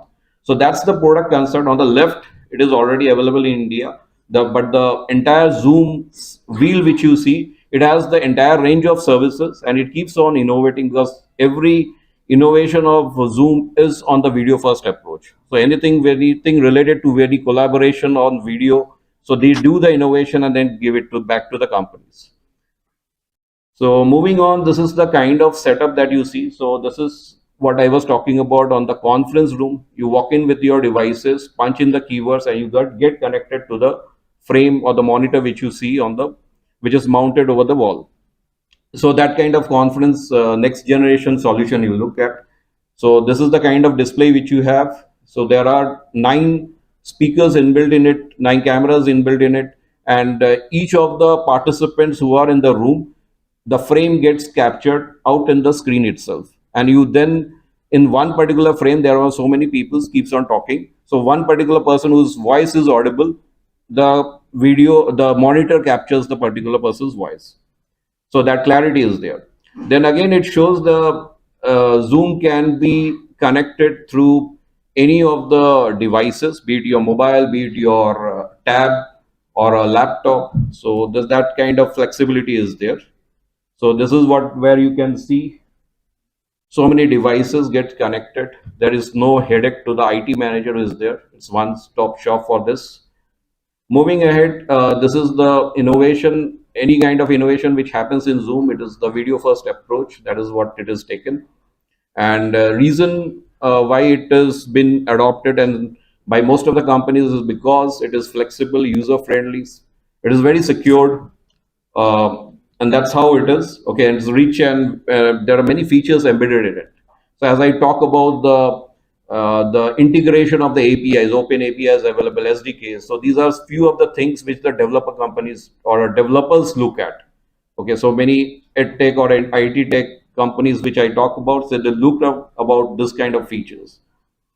So a whiteboard is something which is also very prominently been used by most of the companies for their training, also for the schools or the colleges. So for example, if I have to say DY Patil, they conduct online learning programs and certifies the students for MBA. They give the MBA certification. They have taken webinar 5,000 with 5,000 participants. Why those kind of enrollments keeps on happening? They do in a year, they do twice. They take admissions in a batch of say 2,500. They conduct convocations also in those forums. So and this kind of whiteboards, this gets very easily integrated with their in-house software, and that's where they see the life in the Zoom services when they procure this. So this was there are many security aspects. It complies to all the international guidance or the laws policies which are available. So it is compliant to that. Why Zoom is looked for? It is because of the external meeting. I talked about the supporting large number of participants, be it 500 to 50,000 users. The clarity, video clarity, audio clarity is immense. And then it also has a breakout room. Breakout room is something where you are conducting projects with different groups. Say a group of 10, you have three people members in it. So in one bridge IT, you can break out into 10 different sessions. Okay, and then again 10 different people can join in one particular forum. So those kind of breakout sessions are available in Zoom. You get dashboard and analytics, okay, while you are conducting this particular Zoom calls or Zoom client meeting or a conversation. Okay, you get this kind of dashboards where you can see the usage. If at all there is any problem, then you can understand that if it's the problem of the device or it's the problem of the bandwidth. So those kind of indicators are available in the dashboard. Then the operational readiness, the why. So Zoom is something very interesting also. Sir, exporters के लिए भी interesting है because you get connected to the outside world as well. I will talk about more of the segments who are using it. So be it a manufacturer, retail, what are the use cases which has come up. अभी बहुत सारे client meetings होते हैं where you cannot go physically. Geographically also it is not viable. Then you select one kind of a video meeting platform. Be it any other, be it Teams meeting और कुछ. आपको जहाँ पे लगता है कि video clarity अच्छी होनी चाहिए, you adopt something on Zoom. People have adopted this. Why? Town halls, regional meetings, और आपके vendor के साथ meeting करना है तो you use those kind of Zoom का technology. And then secondly, in the manufacturing and retail, there is a company named Subway. They have been doing a retail interaction with their outlets through Zoom platform. So those kind of use cases you will see. So आपके model में भी if you have something like this, you can always do it. For example, आपकी company में boardroom होगा. You also have a factory outlet. Okay, now you want to have a very close interaction and engagement with the factory and the head office. So probably you can have this kind of a setup. आपको यदि कोई particular job floor पे, so there are use cases which are coming up. So in the job floor, wherein each of the in the production read zone, okay, wherein the engineers are monitoring and the supervisor is monitoring through CCTV. Okay, there are some kind of a redware which has come up. Okay, where you can very closely monitor. The video platform which is taken on the redware is something of a Zoom platform. So these are very interesting use cases which has come wherein you improve the quality of the product as well as improve the productivity of your company. So probably those kind of, it is nothing, not like a Zoom normal meeting which you do, but this kind of use cases has come in Zoom. So talking about more of the use cases, I will come back to this slide, but I just want to touch on the use cases ताकि आपके लिए थोड़ा सा interesting fact बने. Okay. So manufacturing and retail, that is what I spoke about. Something on the AGMs, town halls, people have taken Zoom, JSW. So these are big names, but in the smaller segment also people have taken. So JSW is one company where they have taken it for their internal employees. They have also taken it to interact with their vendors. Okay, so that's again a manufacturer, JSW Steel I am talking about. But in a smaller unit where they have a manufacturing and a factory and they want to closely monitor with their operation on the factory, so they probably look for to reduce the time lapse in between. So they have taken a platform in between where they can share the artwork, they can share the entire product information and get it approved by the authority.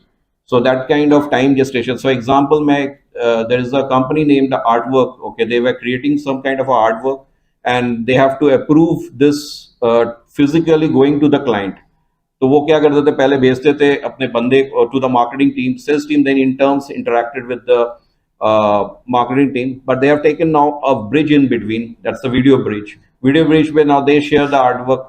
Okay, and in between when they share it, it gets approved by the client, immediately it gets approved by the authority in the company, and probably the time which was taking say 15 days or more than that, it gets reduced by say 1 day or 2 days. So that kind of use cases which can see in your company also. इस तरह का मैं video लाने से मेरी business model में कुछ changes होगा, productivity में changes होगा कि नहीं.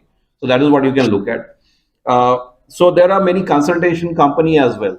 Consultation in company in the sense there is a law firm with say for example 60 lawyers who are experts in their own field. They have adopted Zoom because they were doing one-to-one meeting with their clients and one-to-many also. तो अपनी जो expertise है उसमें वो उसका seminars करते थे in a hotel, but doing regular seminars in a hotel is a very cost-effective way, is a very expensive module for them. So they have adopted a media, Again, a Zoom platform they have taken wherein it becomes very cost effective. Online में सबसे उनको participation आ जाता था, and they were conducting this kind of a session. There are many yoga classes. Okay, they do it online through Zoom. Again, there are many consulting companies like you must have seen Art of Living. Art of Living also conducts those sessions through Zoom. So those kind of consulting companies who do consultation for one-to-one meeting or one-to-many, where they don't want to restrict themselves only to one geography, they do it continuously through Zoom platform. So why Zoom? Because it's very user friendly and the video and the HD quality is superior. So that's where they see the advantage of Zoom. So boardroom में sir, आप यदि boardroom conference room में you can see the system of yours at the current setup. The traditional setup normally उसमें क्या होता है, every particular hardware has a life, and if you want to change that particular hardware, you can go for something which is wireless, something which has only one hardware to it. आपको 10 accessories नहीं डालना, camera भी, speaker भी, वो नहीं करना है, एक ही particular hardware से you get started with. So something you can look into your conference room setup if you are looking. So co-location may you will find where most of the companies are adopting this kind of technology. And again, moving to media house. So we have also taken Times of India, Bennett and Coleman, where they have taken it for their internal meeting purpose as well as coordinating with the external vendors. Okay, and again, media house is one prominent because they conduct most of the events online. And in COVID, they have been conducting and they are just following it up post-COVID as well. So that's because they are getting good returns out of it. So probably you can look at those kind of scenarios where you conduct meetings for your clients. So probably you can look for this kind of a setup. Okay, and then healthcare. I will talk one example in healthcare wherein the company has it was a company named Freedom from Diabetes in Pune region, wherein there were again a 80 set of doctors, again experts in their own field. They were creating awareness on diabetes and also giving us the remedy on what can be done on diabetes. Okay, so those kind of frequent sessions used to be conducted by the doctors.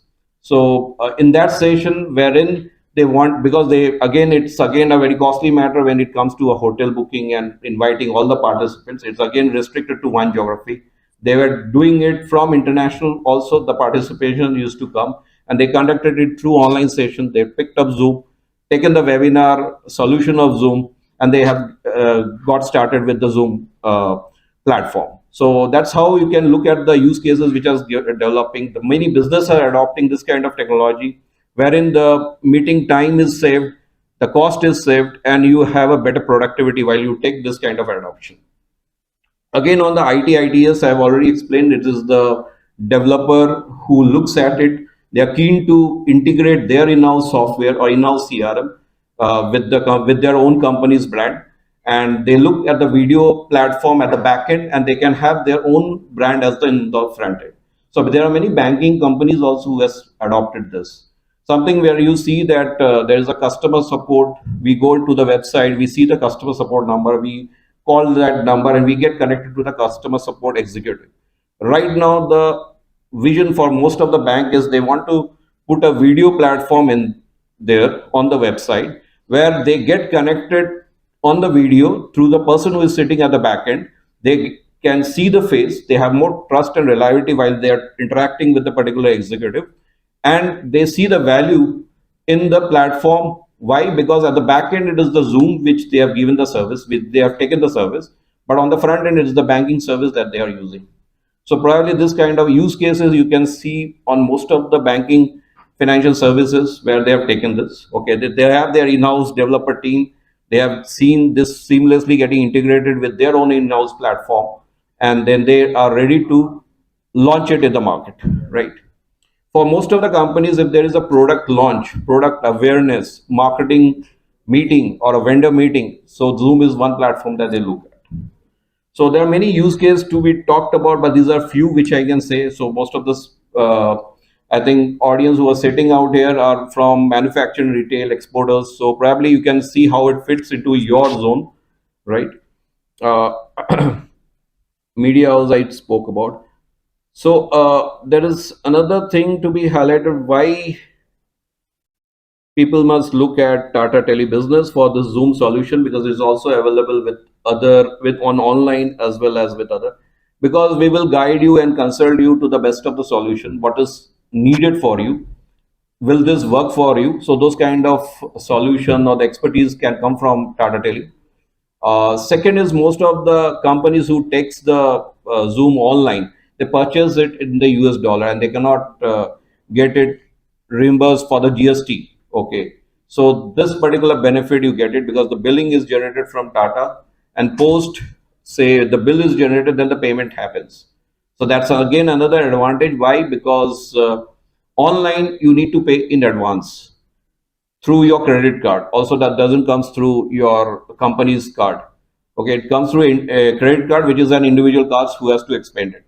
So those kind of benefits you get from Tata. So pre-sales, post-sales support, a guidance, consultation on it, and the third is the pricing benefit on the GST, right? And any kind of say you require customization on the services or on the something pain points in your cycle, you can always look at us. So thank you for this. I just want to know if you have any questions, then you can let me know. I'm here. And again, we have this particular display. You can have a look into it, into the hardware. Okay, it is a D10 hardware. D10 is a company which is based out in US, and it's an interactive platform. It has the whiteboard capability in it. Okay, just you put a figure in it. It's a touch screen, so you can draw a figure. It gets captured there.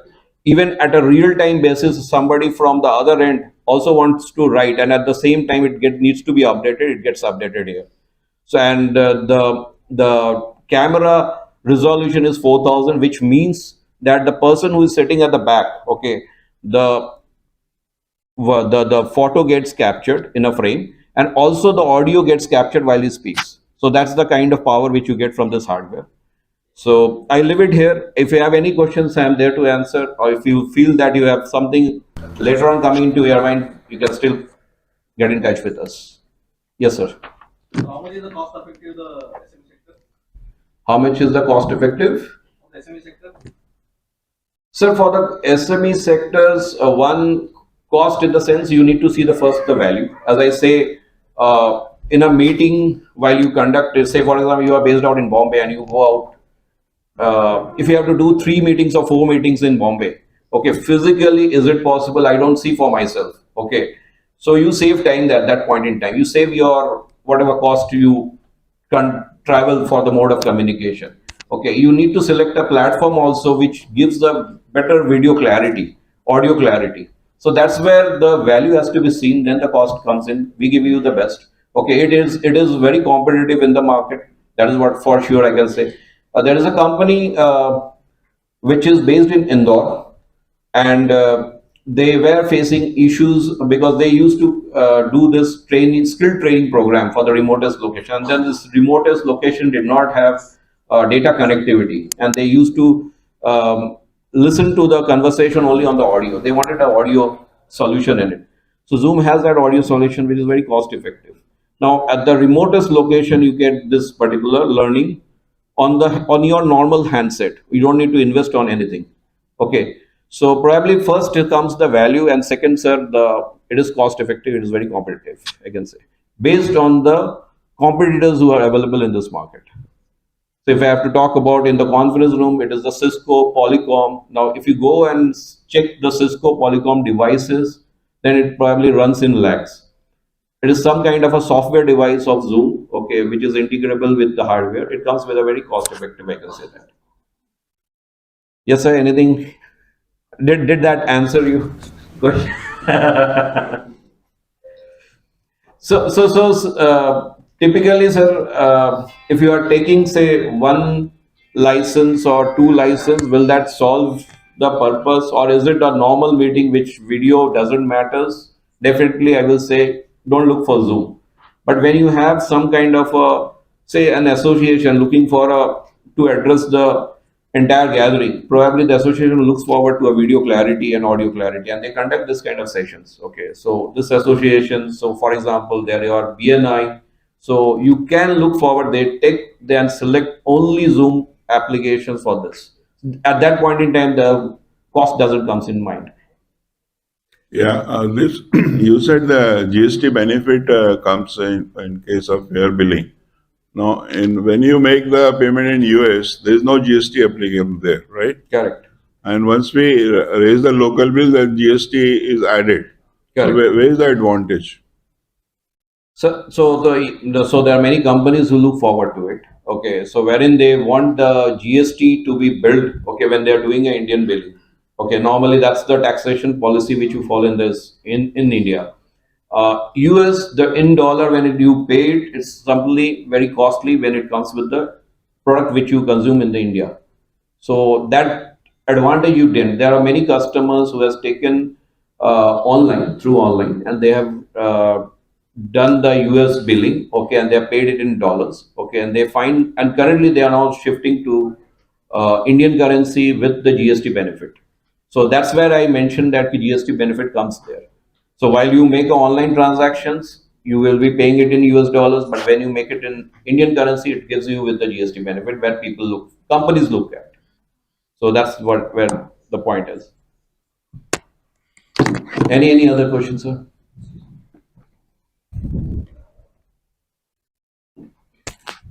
Hi, I just wanted to ask you that if there is a D type or E type conference room and the speakers are many, that time we have to purchase a different type of mics for them or not in this scenario? So, for example, what is D type or E type? You know, big conference room. big conference? Yeah, there are maybe of many 20 seaters or 30 Yeah, seaters. exactly. Correct. So the hardware which I mentioned detail, okay, it comes in different forms and sizes. Okay.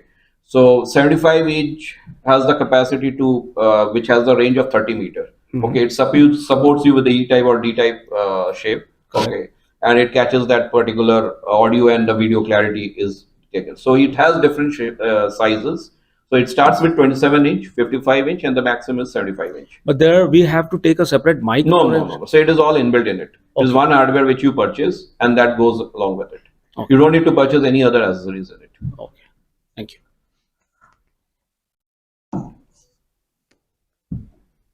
Any question from anyone? Yes.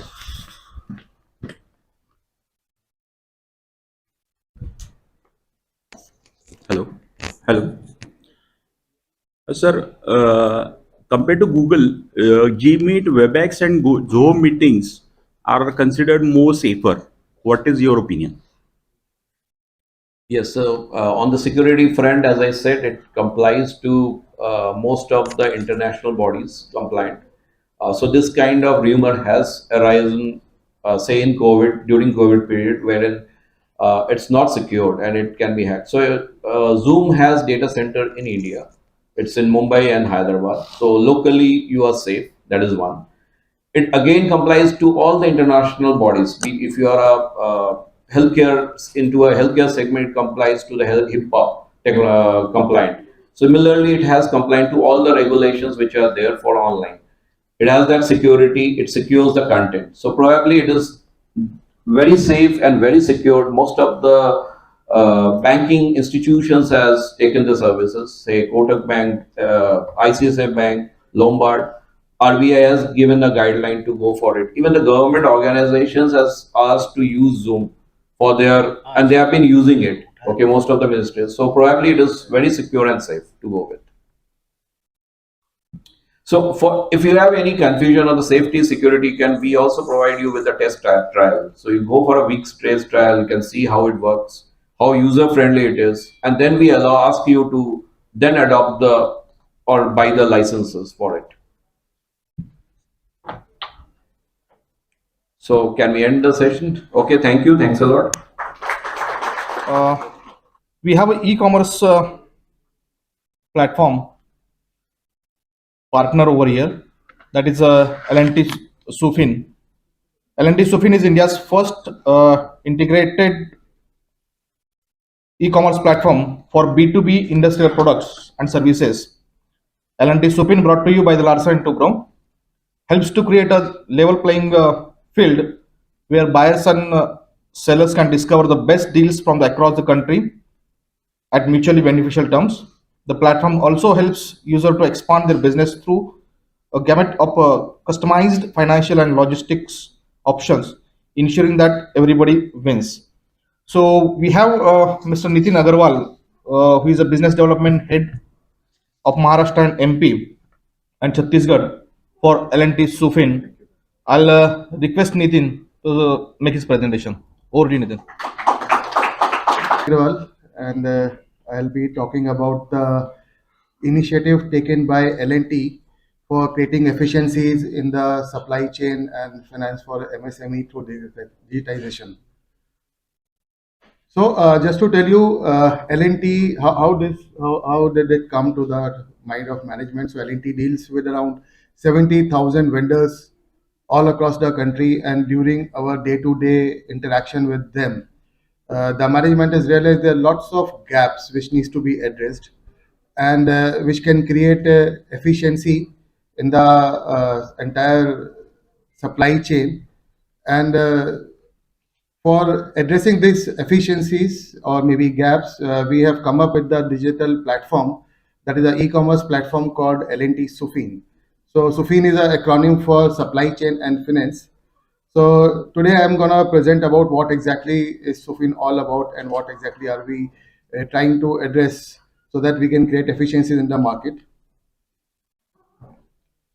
So in a typical MSME ecosystem, we see there's a buyer, there's a seller, we have got payment transfer, and then we have got a transfer of goods from the seller to the buyer.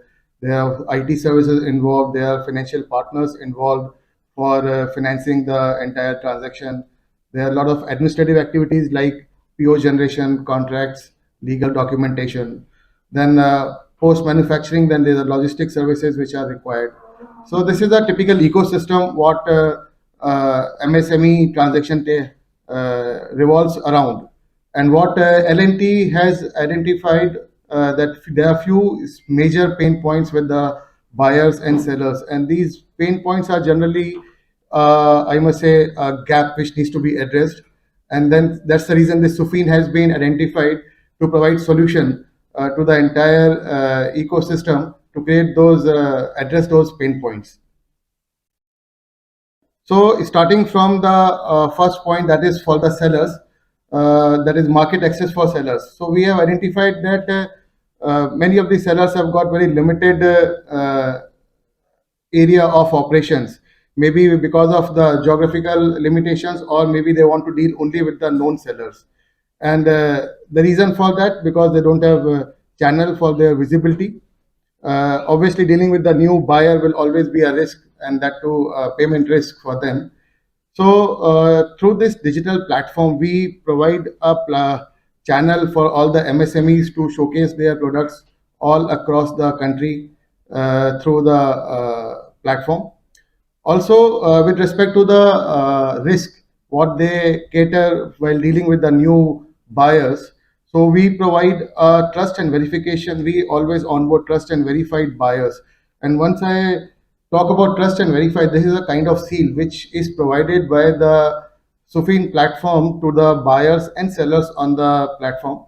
And this is, we do it, due diligence is done through our own agencies and through also our third party agencies, which involve physical verification, which also involves financial verification, so that the credentials are established and the seller who is operating on the platform is well assured that there is no risk while dealing with this buyer. Now coming to the buyers, they also, we have found that they have got a limitation with respect to the product discovery and price discovery, and also with respect to the quality and reliability of the seller. And due to all these problems, they are limited to the limited set of suppliers, and they don't get much of opportunity to identify the competitive pricing. And they are also comfortable because they know dealing with the unknown supplier might be a challenge for them and for their operations. So through this platform, they get a diverse vendor base through whom they can, with whom they can interact, and they can do the price and product discovery. We, as a digital platform, provide a provision of raising a request for quotation. And once they raise the request for quotation, the inquiry can be floated to n number of supplier for that particular product on the platform. ranging from one single to the maybe thousands or hundreds all across the country, and you will get a competitive quote with a comparative sheet arrangement, which will definitely give you a efficient way to identify the right supplier for that particular product. And as I mentioned, we do verification and trust for buyer. Similarly, we also do a verification and trust for seller. So that's a very, I must say, a platform which provide a most important part which has been missing dealing with unknown buyer or seller. That is a trust. That is what we are trying to bridge through this platform. Now, other point is payment. So generally, the buyer makes the payments only. I mean, advance payments are generally made to the known sellers, or otherwise they are made only once the goods are delivered. Obviously, as I mentioned, trust is one of the very important factor in this. Maybe because you don't know whether quality or quantity how it will matter once you deal with the unknown seller.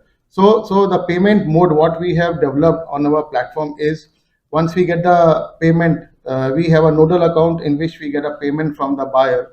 So we release the payment to the seller only once we get a confirmation of the proper quality and quantity good received from the supplier, from the buyer.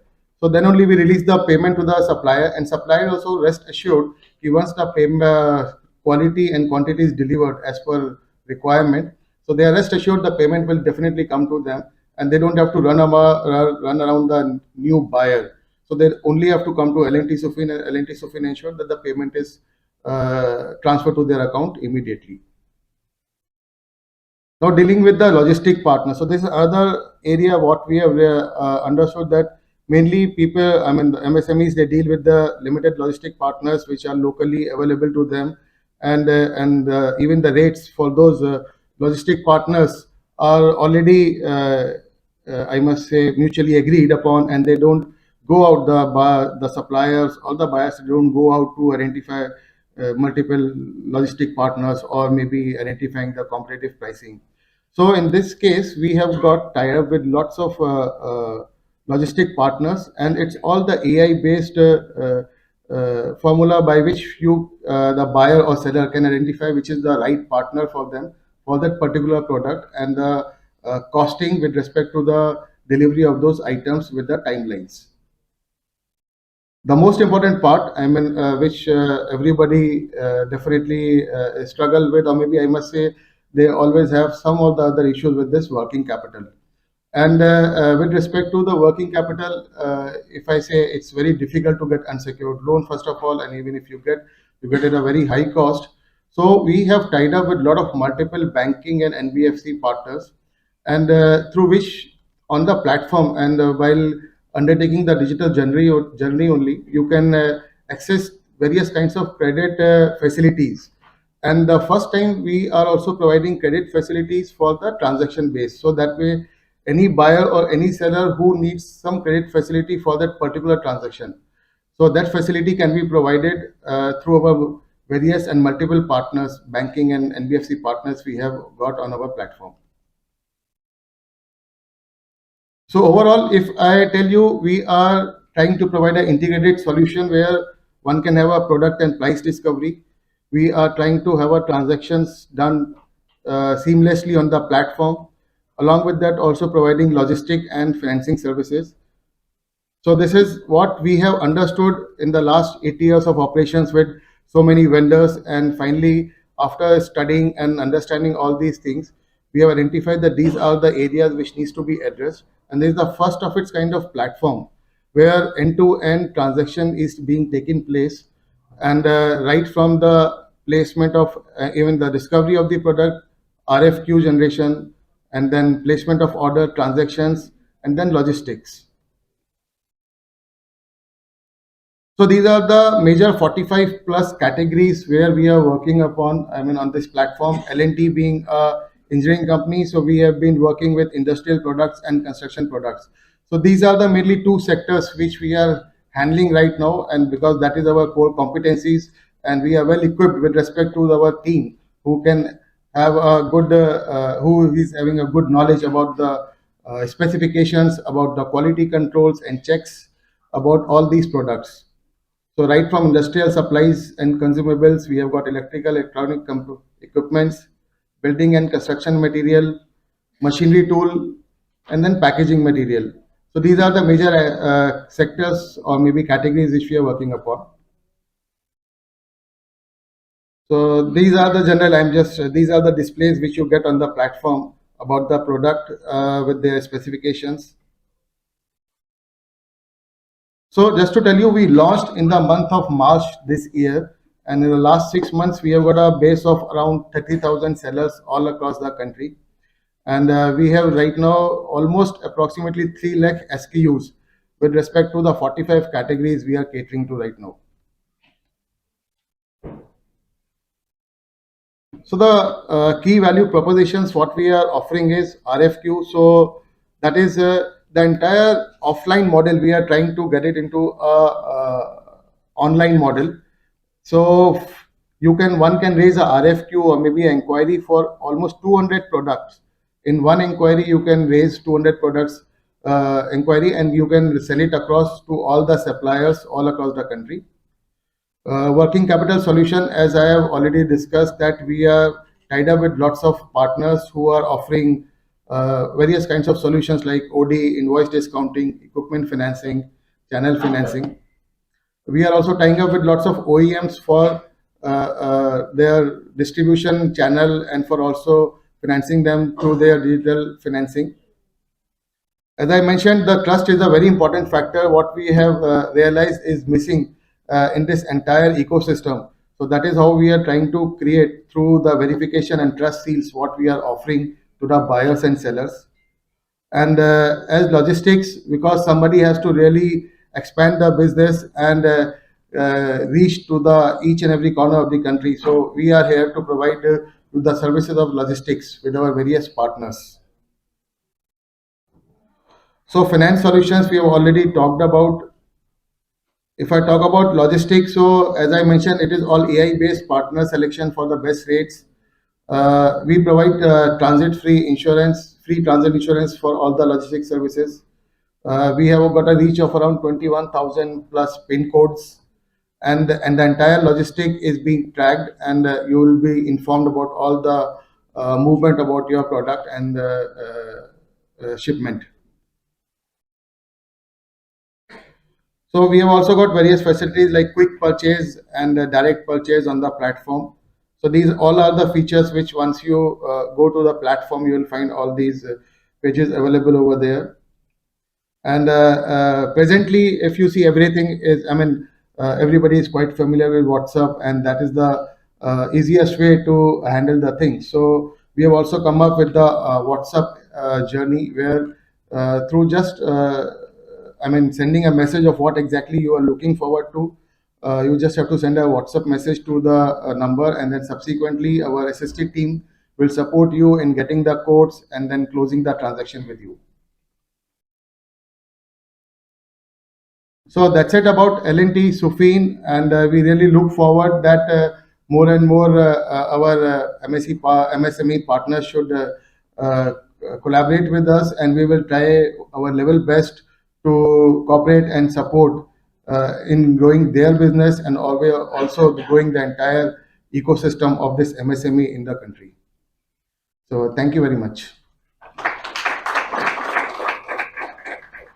So anybody having any questions? Yes, sir, please. I want to know what is the registration procedure and what is the dispute resolution procedure in L&T Super. So as far as registration is mainly the basic documents, KYC documents, what we require. If it's a partnership firm, so maybe partnership deed along with your GST certification, PAN numbers, your last ITR, a few years of ITR. So those documentations are there because that has to be, like, we have made it in such a way so that a genuine party should be available on the platform. So, and other than, as far as dispute is concerned, so we have got a customer care center who will take care of all these disputes and will try to resolve it between the buyer and seller. So L&T takes up the call and discuss the entire dispute issues. Because most of the time, okay, but these are all possibilities. Okay, fine. See, disputes do come. Definitely, dispute comes in any of the, even in B2C and B2B. So definitely, I mean, we have tried our level best that those kinds of disputes or risk mitigation is already been taken care of initially itself, right from maybe the quality of the product what you are dispatching, so checking up of those qualities beforehand, or maybe the quantity of the product. But still some disputes comes, and which is very visible. I mean that definitely can be solved. And if it is something which is really beyond our scope, I mean in the sense the people are quite rigid, so definitely we need to have a mutual understanding and then discussion subsequently. Hello. Yes, ma'am. Excuse me. Do you identify the customers for our product? Yes, sir. Sir, we like all the industrial products. What I am talking about. Let's say if you are selling welding product. I mean, first of all, I would like to know. I mean, which product? Particularly thermal imaging camera. Yes, sir. So thermal imaging camera. I mean, so we will be onboarding lots of clients that will be contractors, manufacturers. So anybody who will be requiring thermal imaging camera will definitely be looking. So you will be getting your product exposure to those clients.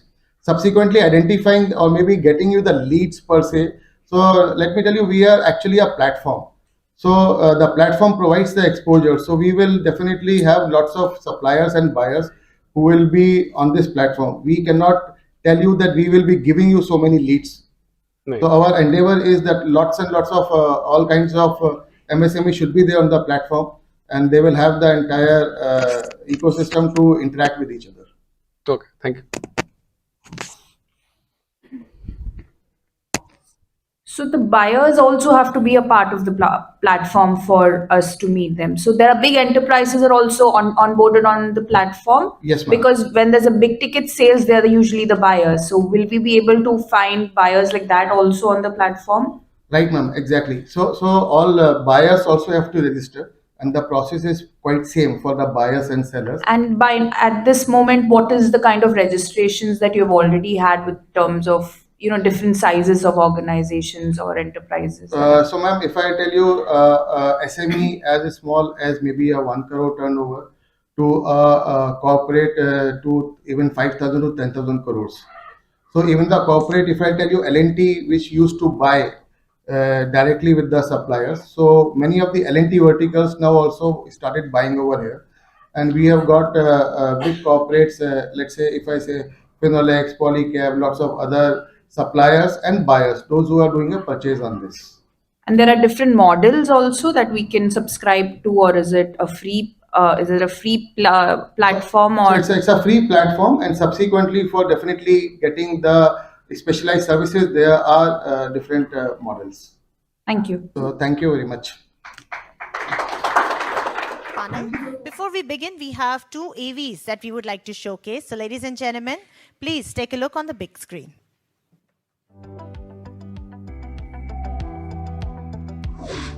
India's MSME sector contributes nearly a third of our GDP, and signs indicate that it's only going to keep growing. However, most of the companies today still face a number of challenges, the most crucial being access to affordable credit. Say you're looking to start a new business, or your business is doing really well and you're planning to expand. In order to do that, you are going to need a business loan. To avail your business loan, lenders, while evaluating your application, look at multiple documentation such as balance sheets, income tax statements, business plans, incorporation certificates. Most of the lenders today also check your CIBIL rank and company credit report to assess your credit behavior and repayment capability. Hence, it's extremely important for you to take a control of your creditworthiness and find your loan eligibility before applying. Well, this is where CIBIL rank and company credit report helps. Your company credit report is a record of your company's repayment history, which is based on your data submitted to CIBIL by lending institutions. It provides information to lenders to evaluate your business more objectively. Your CIBIL rank is a numeric summary of your company credit report and is ranked on a scale of 1 to 10. A rank between 1 and 4 is considered positively by many lenders, which may lead to not just faster loan approvals, but also lower interest rates. CIBIL rank and company credit report is not only important for lenders to sanction a loan application, but it's also important for you to understand your company's financial health. So keep monitoring your rank and always be loan ready when you need it the most.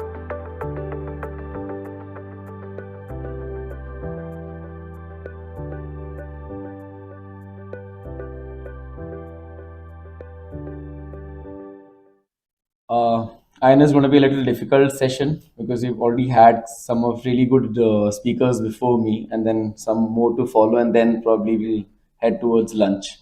Right? It's already 12:40. I'll try to keep it as simple as possible. As mentioned, I am an employee of the National Stock Exchange of India Limited, and I look after the Western region, which supports this particular platform, which is called as NSE Emerge. Before I move forward, I just want to quickly know that anyone over here who already knows about a platform which is available for growing SMEs to list on the stock exchange, that means get out on the platform with a IPO.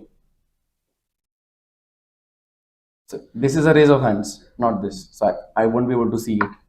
Perfect. Thank you so much, sir, in the end. So I'll say only, I guess, 25% of the room really knows about that there is a platform like this. That's again quite surprising, as Mr. Mishra mentioned in the beginning. As an entrepreneur, I feel it's our endeavor to understand what is happening in the economy and what all opportunities are available. And it is our endeavor in sessions like these to share more and more details about such platforms which can help you grow in the future. So again, I'll understand that for most of the growing entrepreneurs, we always aspire to list our company one fine day on the stock market. Do we? Yes. Even a startup, even a non-startup like me, I'm an employee, I don't have a company right now, but maybe one fine day, if I have one, ultimately my aim would be to at least go to the stock exchange and list my company. One golden glory and adding one feather to my cap, right? But of course, there's a lot of hardship to sustain a company and take it to a level wherein it can fetch the eyeballs of the investors, or let's say the investors as large, to look into my company and then invest, correct? And that is when my endeavor will be as a promoter to give it back to the investors as well. And that will be by growing the company more and more further, by which they will, in end of the day, gain that kind of an advantage. So if you see on the screen, there's a name which we have given to the platform, which is called as NSE Emerge. Is basically denotes companies which are emerging. So please do not confuse it with a startup platform. It's not a startup platform. It is basically for growing companies. As I've mentioned, opportunities for growing SME company. When I say growing, what does it mean? It's not that you're just growing in terms of your product turnover. It doesn't really also mean that you're growing geographically, not necessarily on your turnover as well, but it's a wholesome picture together, because end of the day, when a public eye goes to your company, they will be looking at growth in the company, what kind of sustainability you will have, what kind of promoters track record they have seen, where would they want to bank upon, basically they want to see, right? As an investor, I'm sure most of you would be looking at stock markets to invest in the company stock, right? Do you invest in stock markets, right? So what do you look at when you are investing in a company? Trust. That means you're trusting the company or the promoter. So we know, right, as an accounting principle of going concern, promoter is different than a company. Company may go on for years or decades together. Promoter will have a shorter lifespan than the company, right? So they're two different things. So of course, but today, let's say I start a company and I list a company on the stock market. Anybody over here would list or invest in my company? Such blunt no. No regard for the speaker. Huh?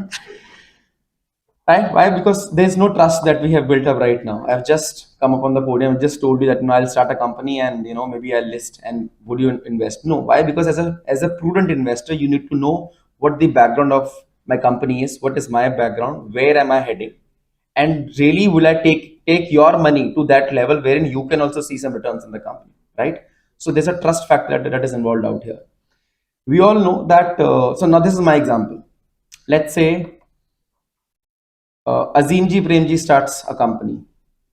It's already been 3 years. Would he invest in the company? Yes. But his company is already doing losses. I didn't share the balance sheet with you, but you said yes. Why? Because his name was enough.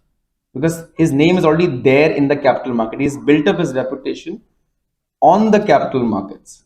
Similarly, for an SME company, for an SME promoter, people do not know about the promoter, right? So how do you build trust? So let's say if you come out with an IPO as well, do you think the investors are going to invest in a company?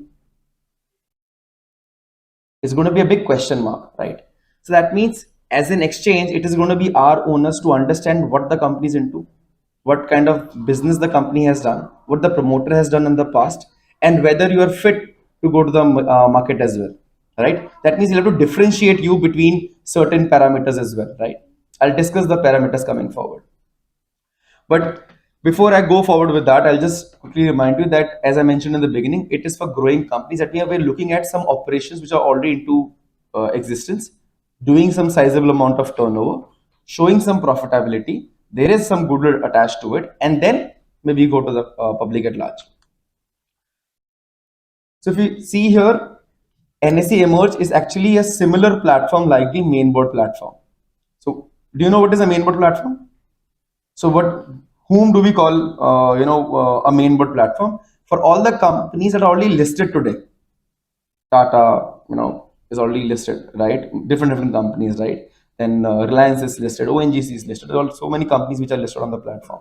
That platform is called as the mainboard platform, wherein all the larger companies have listed and raised money from the public at large. Now, when there is already a platform, what is the need of creating a separate platform for SME? Generally, there is no need, honestly. From my perspective, removing the NSE cap, there is no need, because when you already have a platform to enter, you can just go and come out with an IPO and just list forward. However, if you notice in the last 2 or decades, last 20 years, the size of the IPOs have raised drastically. अभी कभी सुना है हमने कुछ 40 करोड़ का IPO, 50 crore का IPO, 10 crore का IPO?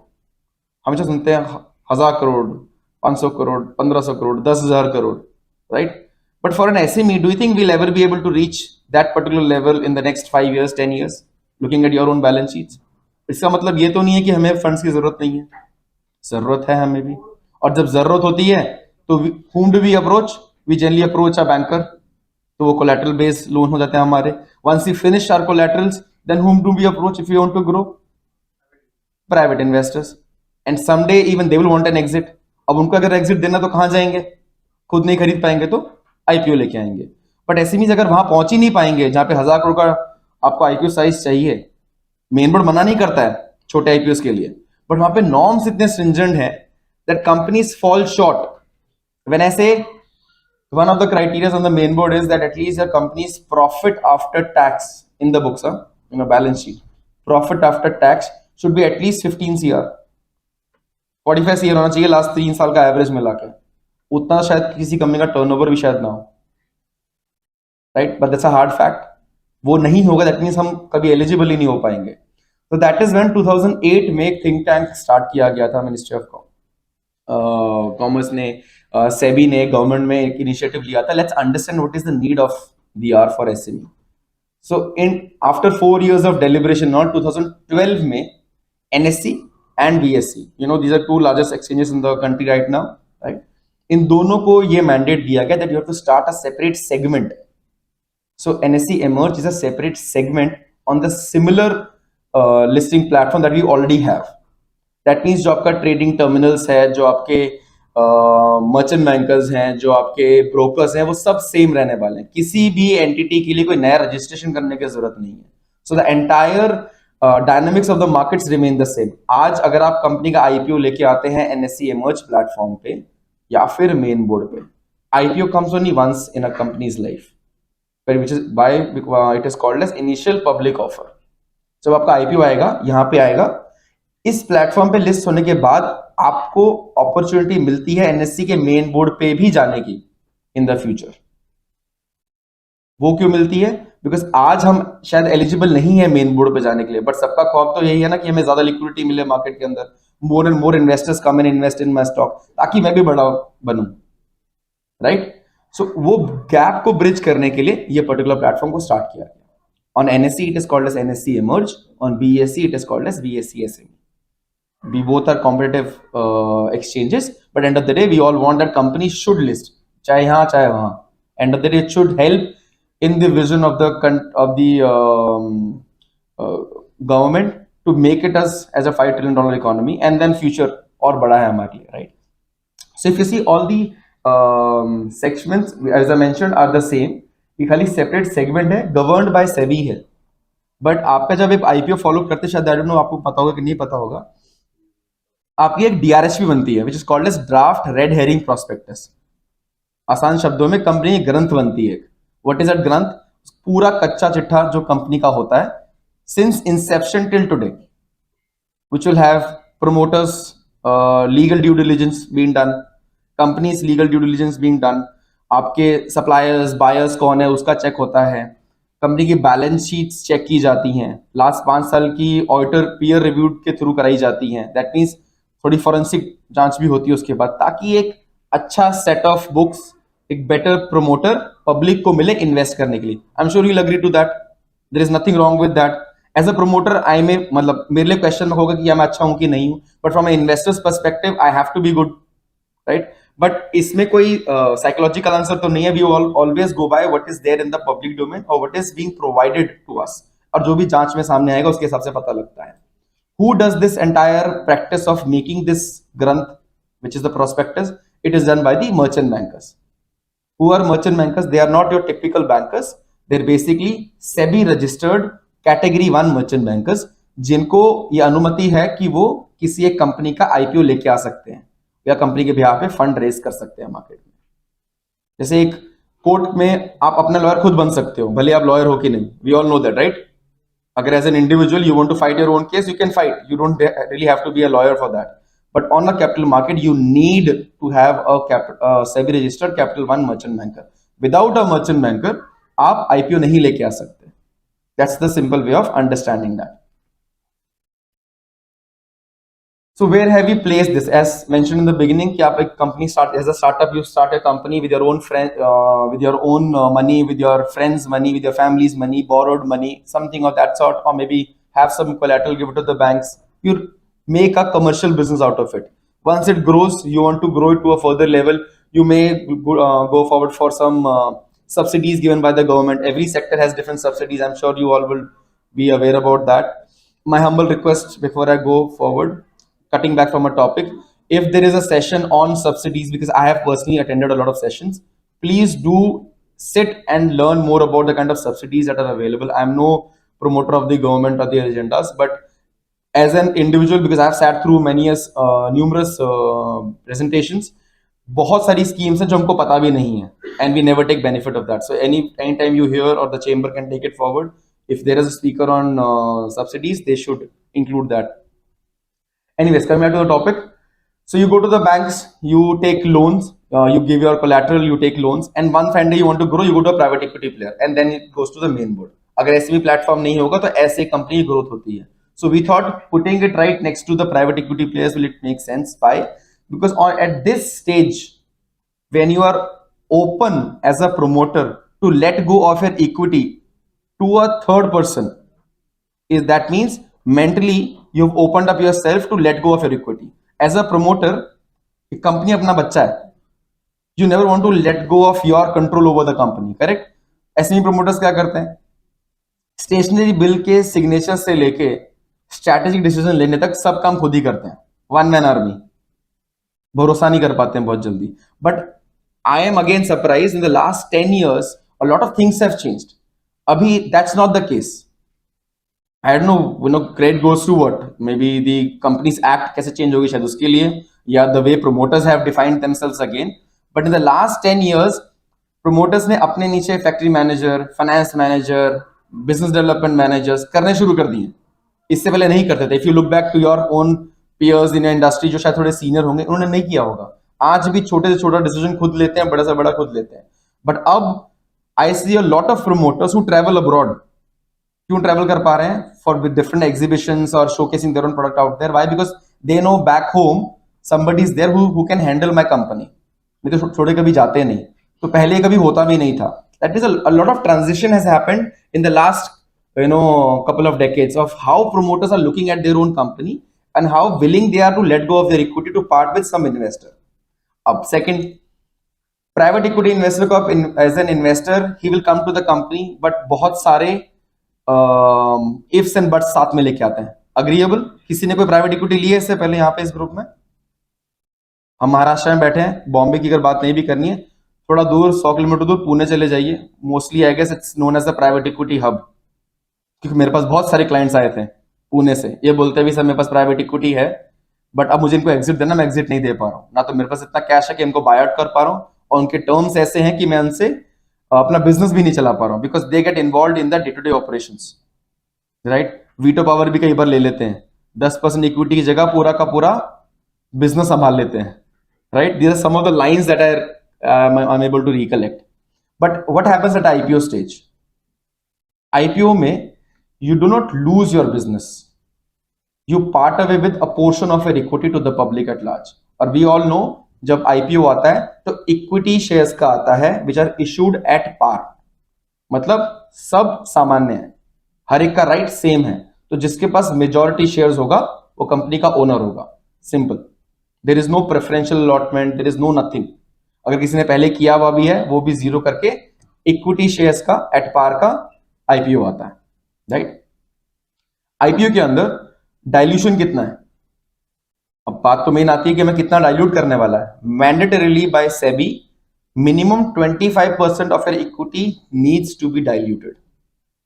Sounds very big, may be big, may not be big, depending upon what your business needs at that point of time, right? So 25% dilution is mandatory. That is in my next slide. But before that, I'll just quickly tell you where we are standing today. Since 2012, so in the last 10 years, we have not even touched the tip of the iceberg now. We only have around 278 companies listed today, जिन्होंने collectively almost 4,800 crore market से उठाया है। That means this is the funds that they have raised from the public via IPOs. On an average कुछ 16-17 करोड़ का IPO बनता है। So a good amount to understand that yes it is possible to have a smaller IPO as well, but this is not the smallest. The smallest IPO that we allow on a platform is around 4 crore rupees. तो आप 4 करोड़ का भी IPO लेके आ सकते हैं platform पे। जो मैक्सिमम हमने देखा है अभी तक वो है अराउंड 88 करोड़ का। No both the companies based out of Maharashtra itself. तो 88 करोड़ भी एक एसएमई कंपनी ने रेज किया है इस प्लेटफॉर्म पे, right. There is no upper cap, आप हायर अमाउंट भी रेज कर सकते हो प्रोवाइडेड आपकी बैलेंस शीट अलाउ करेगी। Again whatever we talk about, whenever we talk about IPOs, it is purely what you show in your books. Anything out of your book, outside your book, will have no weightage at all. मेरे पास किस्से भी हैं बहुत सारे, because I get to meet a lot of promoters। तो किसी promoter से मेरी बात हो रही थी, मैंने शायद लास्ट पुणे सेशन में शेयर किया था। प्रमोटर ने मुझे बोला मैं प्रॉफिट तो 1 करोड़ बनाता हूँ, कुछ अराउंड 30 करोड़ का टर्नओवर होगा कंपनी का, and sir generally I make 1 crore का प्रॉफिट। ऐसा लोग sir fair enough, good, send me the balance sheet, let me have a look at the balance sheet and I'll get back to you. So he sent me the balance sheet and I was surprised to see the numbers. Balance sheet में दिख रहा है 20 लाख का profit after tax. So again called him, sir आपने तो शायद 1 करोड़ कहा था, आपकी तो बैलेंस शीट 20 लाख है। और सर पॉसिबल ही नहीं, मैं तो 1 करोड़ बनाता हूँ। तो फोन स्पीकर पे ही था, he called up A CA. तो ही सेड अरे हम तो प्रॉफिट 1 करोड़ बनाते हैं, वो तो सर बोल रहे हैं आपने जो डॉक्यूमेंट भेजा उसमें 20 लाख ही दिख रहा है। बोले सर वो तो उनको थोड़ी पता है, मतलब 20 लाख तो हमें दिखाना है ना, टैक्स भी तो पे करना है। अगर 1 करोड़ दिखाऊंगा तो टैक्स भी तो पे करना पड़ जाएगा 33%, correct. So the idea is to understand there is nothing wrong in what you are doing, not hiding anything as such, but कोई बेनिफिट भी तो नहीं दिख रहा है ना। So we understand how the market, I am not advocating कि वो सही है कि गलत है, not getting into that debate. जो सही है वो सही है, simple as that. And I am very happy that after GST was introduced, after demonetisation, balance sheet सबकी इंप्रूव हुई है। आप खुद की बैलेंस शीट चेक कर लीजिएगा, जीएसटी आने के बाद और डिमोनेटाइजेशन होने के बाद आपके जो बुक्स में जो टर्नओवर है ना वो इंक्रीज हो गया है। और वो अचानक से तो नहीं हुआ है, ठीक है। जो कैश डीलिंग हो रही थी वो शायद बंद होके अकाउंट्स में आने लग गई है, इसलिए टर्नओवर बढ़ा हुआ दिख रहा है। और इसलिए कई बार दुखता भी कि मैंने ज्यादा प्रॉफिट दिखा दिया और टैक्स ज्यादा भरना पड़ गया है। Why? Because we have a mindset of having tax heavy balance sheets. Again, nothing wrong with that because you don't see the outcome out there. You want the money with yourself, ताकि company में तो लगा सके पैसा, अगर bank से नहीं मिला तो क्या करेंगे, राइट। सो प्रोमोटर का बहुत सारा खुद का पैसा अनसिक्योर्ड लोन में कंपनी के पास होता है। करेक्ट? आप लोग सब देते हो अनसेक्योर्ड लोन अपनी बुक्स के अंदर, करेक्ट? कभी उसको इक्विटी में नहीं डालते, अब इक्विटी में क्यों नहीं डालते? तो वैल्यू नहीं दिख रही, इक्विटी में एक बार डाल दिया तो पैसा फंस गया। अनसेक्योर्ड तो कभी बाहर निकाल सकते हैं ना, ऊपर से इंटरेस्ट ही मिलता है उसके ऊपर, फिर प्रमोटर को सैलरी मिल जाती है, पैसा निकल सकता है ना कंपनी की बैलेंस शीट में से, very easy. But once you put the money inside the equity portion of the company, paid up capital में डाल दोगे तो पैसा स्टक हो जाएगा वहां पे, फिर इतना आसानी से नहीं निकाल पाओगे। इसलिए most of the balance sheet will have 1 lakh का पेड अप कैपिटल, 2 लाख का पेड अप कैपिटल, 10 लाख का paid up capital, but unsecured ज्यादा रहेंगे, 10 करोड़, 15 करोड़, 20 करोड़ भी रह जाएंगे, right? Because that's the way of how CAs help you to maintain your balance sheet and your cash flow as well. But from an IPO perspective, that balance sheet is going to be very poor in terms of an interest generation from the investors. True or not? क्या आप खुद ऐसी balance sheet में invest करोगे? So look at your own balance sheet, जैसी balance sheet में आप खुद इन्वेस्ट करने के लिए रेडी हो सकते हो, वैसी बैलेंस शीट बनाइए ताकि IPO का बेनिफिट हो सके। Now again, I am not saying कि आज हमने सुना कल को प्रिपरेशन शुरू कर देते हैं और परसों लिस्ट कर देते हैं। No, this session is not for you to what do you call start the IPO proceedings immediately. The session is to just generate an idea in your mind that yes, IPO is possible for going SMEs. कैसे करना है, 1 साल में, 5 साल में, 10 साल में, because this platform is here to stay, it's not going anywhere, right? Believe me on that, it's not going anywhere. But अपने आप को प्रिपेयर वैसा करना है. So the idea is that you start preparing yourself around this and then do it. Last point जो आपको देखना चाहिए, सबको अगर नहीं दिख रहा है मैं बता देता हूं। Last line I have mentioned is number of companies migrated to main board. मैंने स्टार्टिंग में बताया था कि एसएमई प्लेटफॉर्म से मेन बोर्ड जा सकते हो, तो out of these 278 companies 111 companies as on date main board पे ऑलरेडी जा चुकी हैं। So they are already getting traded right next to those Tata, ONGC and Reliance companies, same platform पे जाके। और अभी भी अगर चेक किया जाए, आई am not sure, I may be wrong, but शायद इन 111 कंपनीज में से मुझे लगा शायद 90% कंपनीज आज भी एलिजिबल नहीं होंगी मेन बोर्ड पर डायरेक्ट लिस्ट होने के लिए। So that's a brilliant advantage for and growing SME companies to reach there. Just at 5 minutes. Anyways, I'll wrap up by then.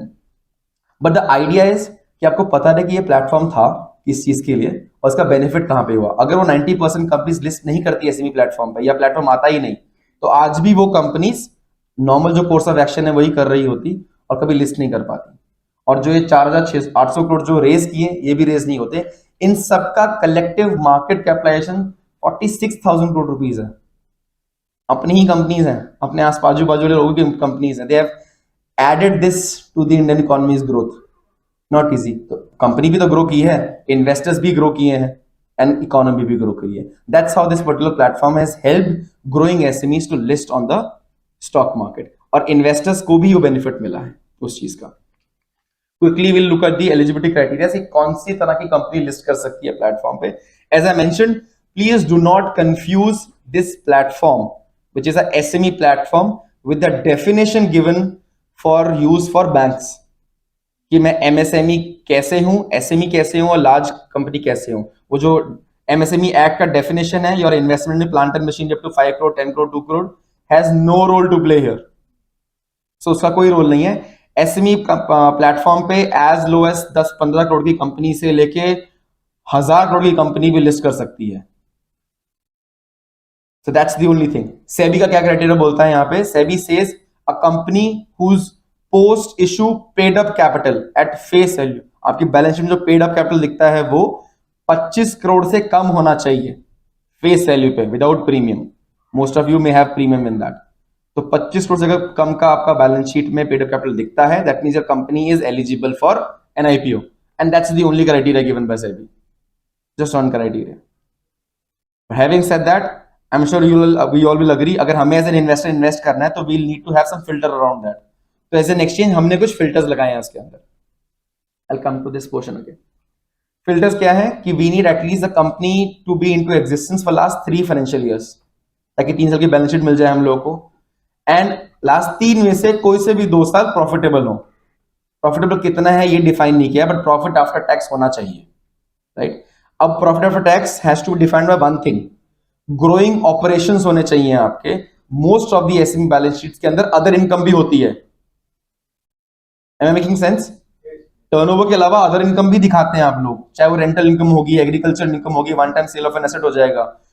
उस इनकम की वजह से profit after tax profit positive नहीं होना चाहिए। अगर वो है तो कंपनी एलिजिबल नहीं होगी। दैट मीन्स कोर जो ऑपरेशन है बिजनेस का, अगर कंपनी का ऑपरेशन है ये बनाना, इससे बनाते हुए अगर प्रॉफिट आफ्टर टैक्स पॉजिटिव आ रहा है तो वो बैलेंस शीट को कंसिडर किया जाएगा। इससे लॉस हो रहा है लेकिन रेंटल इनकम से प्रॉफिट आफ्टर टैक्स बन रहा है तो वो काउंट नहीं किया जाएगा। Make sense right? बिकॉज वो हाइपोथेटिकल सिचुएशन है और वन टाइम है, नेक्स्ट ईयर ना हो तो क्या फिर इन्वेस्टर को क्या मिलेगा? कुछ नहीं मिलेगा, राइट? तो that is one thing. Last is your net worth should be positive. बहुत सारी एसएमई कंपनीज का नेटवर्थ नेगेटिव जाता है because of some past losses, कभी फायर हुआ, कभी कुछ हुआ, या for whatever reason net worth negative जाता है और वो कई साल तक कैरी फॉरवर्ड होता रहता है। लेकिन जब आपको बैलेंस शीट फाइल करनी है आईपीओ के लिए, उस साल की balance sheet has to be positive. That's the only criteria. इन सब के अलावा एक हाइजीन चेक रखा हुआ है। अगर किसी बैंक का किसी कंपनी का बैंक रिस्ट्रक्चरिंग हुआ है, लोन नहीं पे कर पाए, समथिंग वेंट रॉन्ग, तो उसके लिए एटलीस्ट 5 years का कूलिंग ऑफ पीरियड रखा हुआ है, right? Now again these all things are subject to discussions and क्योंकि वो एक्सचेंज के खुद ने फिल्टर्स लगाए हुए हैं, but we will see how the company is performing, how they are doing, and that is when we will give them an approval for that. These are the only criterias. ये जो मैंने बीच section लिखा हुआ है, these are basically for company जिसका paid up capital 10 crore से ऊपर है और 25 करोड़ से कम है, और उसको आईपीओ लेके आना है। वो एसएमई प्लेटफॉर्म पे भी ला सकता है और मेन बोर्ड पे भी ला सकता है, बिकॉज मेन बोर्ड का minimum criteria is 10 CR of paid up capital. 10 crore से नीचे और आप बोलो मुझे मेन बोर्ड पे जाना, तो पॉसिबल नहीं है। और जब माइग्रेशन भी होती है, जो 111 कंपनीज माइग्रेट हुई हैं, उन्होंने अपना paid up capital over the period of these 2 years after listing 10 crore किया है, इसलिए वो एलिजिबल हुई है मेन बोर्ड जाने के लिए। तो जितनी भी 111 कंपनीज लिस्ट हो गई हैं, मेन बोर्ड पे माइग्रेट हो चुकी हैं, उनका minimum paid up capital 10 crore रुपए है। Fair enough, right? So these are the eligibility criterias. सिर्फ कंप्लायंसेस थोड़े से आपको बता देता हूं, and then I guess will open the floor for discussion if you have anything.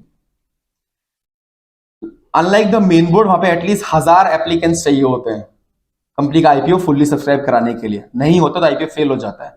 For an SME we know it's going to be a difficult task. What if there is no investor interest, right? तो company का IPO fail हो सकता है। The entire activity of 4, 5, 6 months, 1 year जो promoter ने की है, fail हो सकती है। तो इसलिए मिनिमम 50 अलॉटीज रखें। Again these are all SEBI rules. 50 allottees रखा है, मतलब 50 लोग मिलके एक कंपनी का आईपीओ लेके आ सकते हैं। That's the basic understanding out here, right? 50 लोग, मैंने said it's not the promoter and promoter group. जो भी प्रोमोटर और प्रोमोटर ग्रुप की डेफिनेशन में आता है, उससे बाहर निकल के जो इन्वेस्टर्स है वो इन्वेस्ट कर सकते हैं। आपके एम्प्लॉयज कर सकते हैं, आपके सप्लायर्स कर सकते हैं, कस्टमर्स कर सकते हैं, डीलर्स कर सकते हैं, बट खुद के फैमिली मेंबर्स नहीं कर सकते आईपीओ में apply. Dilution as I mention is 25%। DRHP जो मैंने बताया, ड्राफ्ट रेड हेरिंग प्रोस्पेक्टस, वो मर्चेंट बैंकर बनाता है। इसकी ऑब्जर्वेशन सिर्फ एक्सचेंज के पास होती है। मेन बोर्ड में डीआरएचपी सेबी को सबमिट होती है एंड सेबी उसको देख के अप्रूवल देता है। तो वो 2 महीने, 4 महीने, 6 महीने, 1 साल कुछ भी ले सकते हैं। But if it comes to us, हमने जनरली अपना टैट रखा हुआ है 1 महीने का। If nothing goes wrong within a month's time of your filing, we will give you an in principle approval. जब इन प्रिंसिपल अप्रूवल आता है, उसके बाद आपके पास 1 साल का टाइम होता है। आप आईपीओ कभी भी खोल सकते हो जब आपको लगता है कि मार्केट में तेजी है या आपको लग रहा है market is good for you to invest, right? So that's the only thing. इसके अलावा there is something called as 100% underwriting. This is important for all of you. इसके बिना मैं स्टेज से नहीं उतरूंगा बताए बिना। अगर लेट्स से कोई प्रमोटर 4 करोड़ का आईपीओ लेके आ रहा है, फाइनल डे तक आईपीओ 3 दिन से लेके 10 दिन तक का ये ओपन होता है।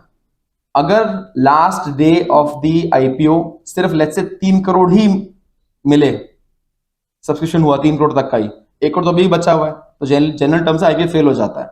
बट अगर ऐसी ऑब्लिगेशन अगर आती है, तो because there is something called as 100% underwriting, जो मर्चेंट बैंकर है, he will have to pay that 1 crore rupees to the promoter. खुद मतलब सब्सक्राइब करना पड़ेगा उसको ये चीज, क्योंकि तब अंडरराइटिंग ऑब्लिगेशन किक इन हो जाती है। ये चीज मेन बोर्ड पे नहीं है, ये सिर्फ और सिर्फ एसएमई प्रमोटर्स को सपोर्ट करने के लिए यहां पे दिया गया है।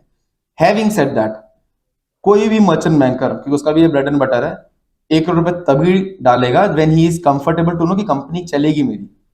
तो उसको ऑब्लिगेशन नहीं है, आईपीओ ओपन हो गया तो उसे करना है, लेकिन वो ओपन तब करेगा when he is comfortable with the companies balance sheet and the promoter. Fair enough? Good. इसके अलावा आपका जो है ऑडिटेड रिपोर्ट्स आता है। मेन बोर्ड कंपनीज हर क्वार्टरली ऑडिटेड रिपोर्ट्स देती हैं, एसएमई साल में एक बार देती है, वो भी बहुत मुश्किल से बनती हैं, राइट। सो कोशिश ये है कि आप क्वार्टरली मत करो, एटलीस्ट हाफ ईयरली करना शुरू करो। You get in the regime of that. Once you start doing half yearly, 2 साल के बाद जब आप माइग्रेट करोगे मेन बोर्ड पे, then you are no more an SME company, you are a main board company. तो वहां पे जाके तो आपको हाफ ईयरली करना ही करना है, भले आपका साइज छोटा, उससे फर्क नहीं पड़ेगा, right? Corporate governance norms will remain the same for every company because there is no leeway in that. We all want good compliant companies, right? Even bankers do the same thing. आप लोग सोचते होंगे ना कि एक बड़ी company है, उसको बैंक रेट ऑफ इंटरेस्ट हमेशा कम देती है फॉर हायर लोन्स, बट मेरी छोटी कंपनी है, एक्सपोजर भी छोटा है, बट मेरा रेट ऑफ इंटरेस्ट ज्यादा है। क्यों? Because somewhere we are not compliant to all the corporate governance norms.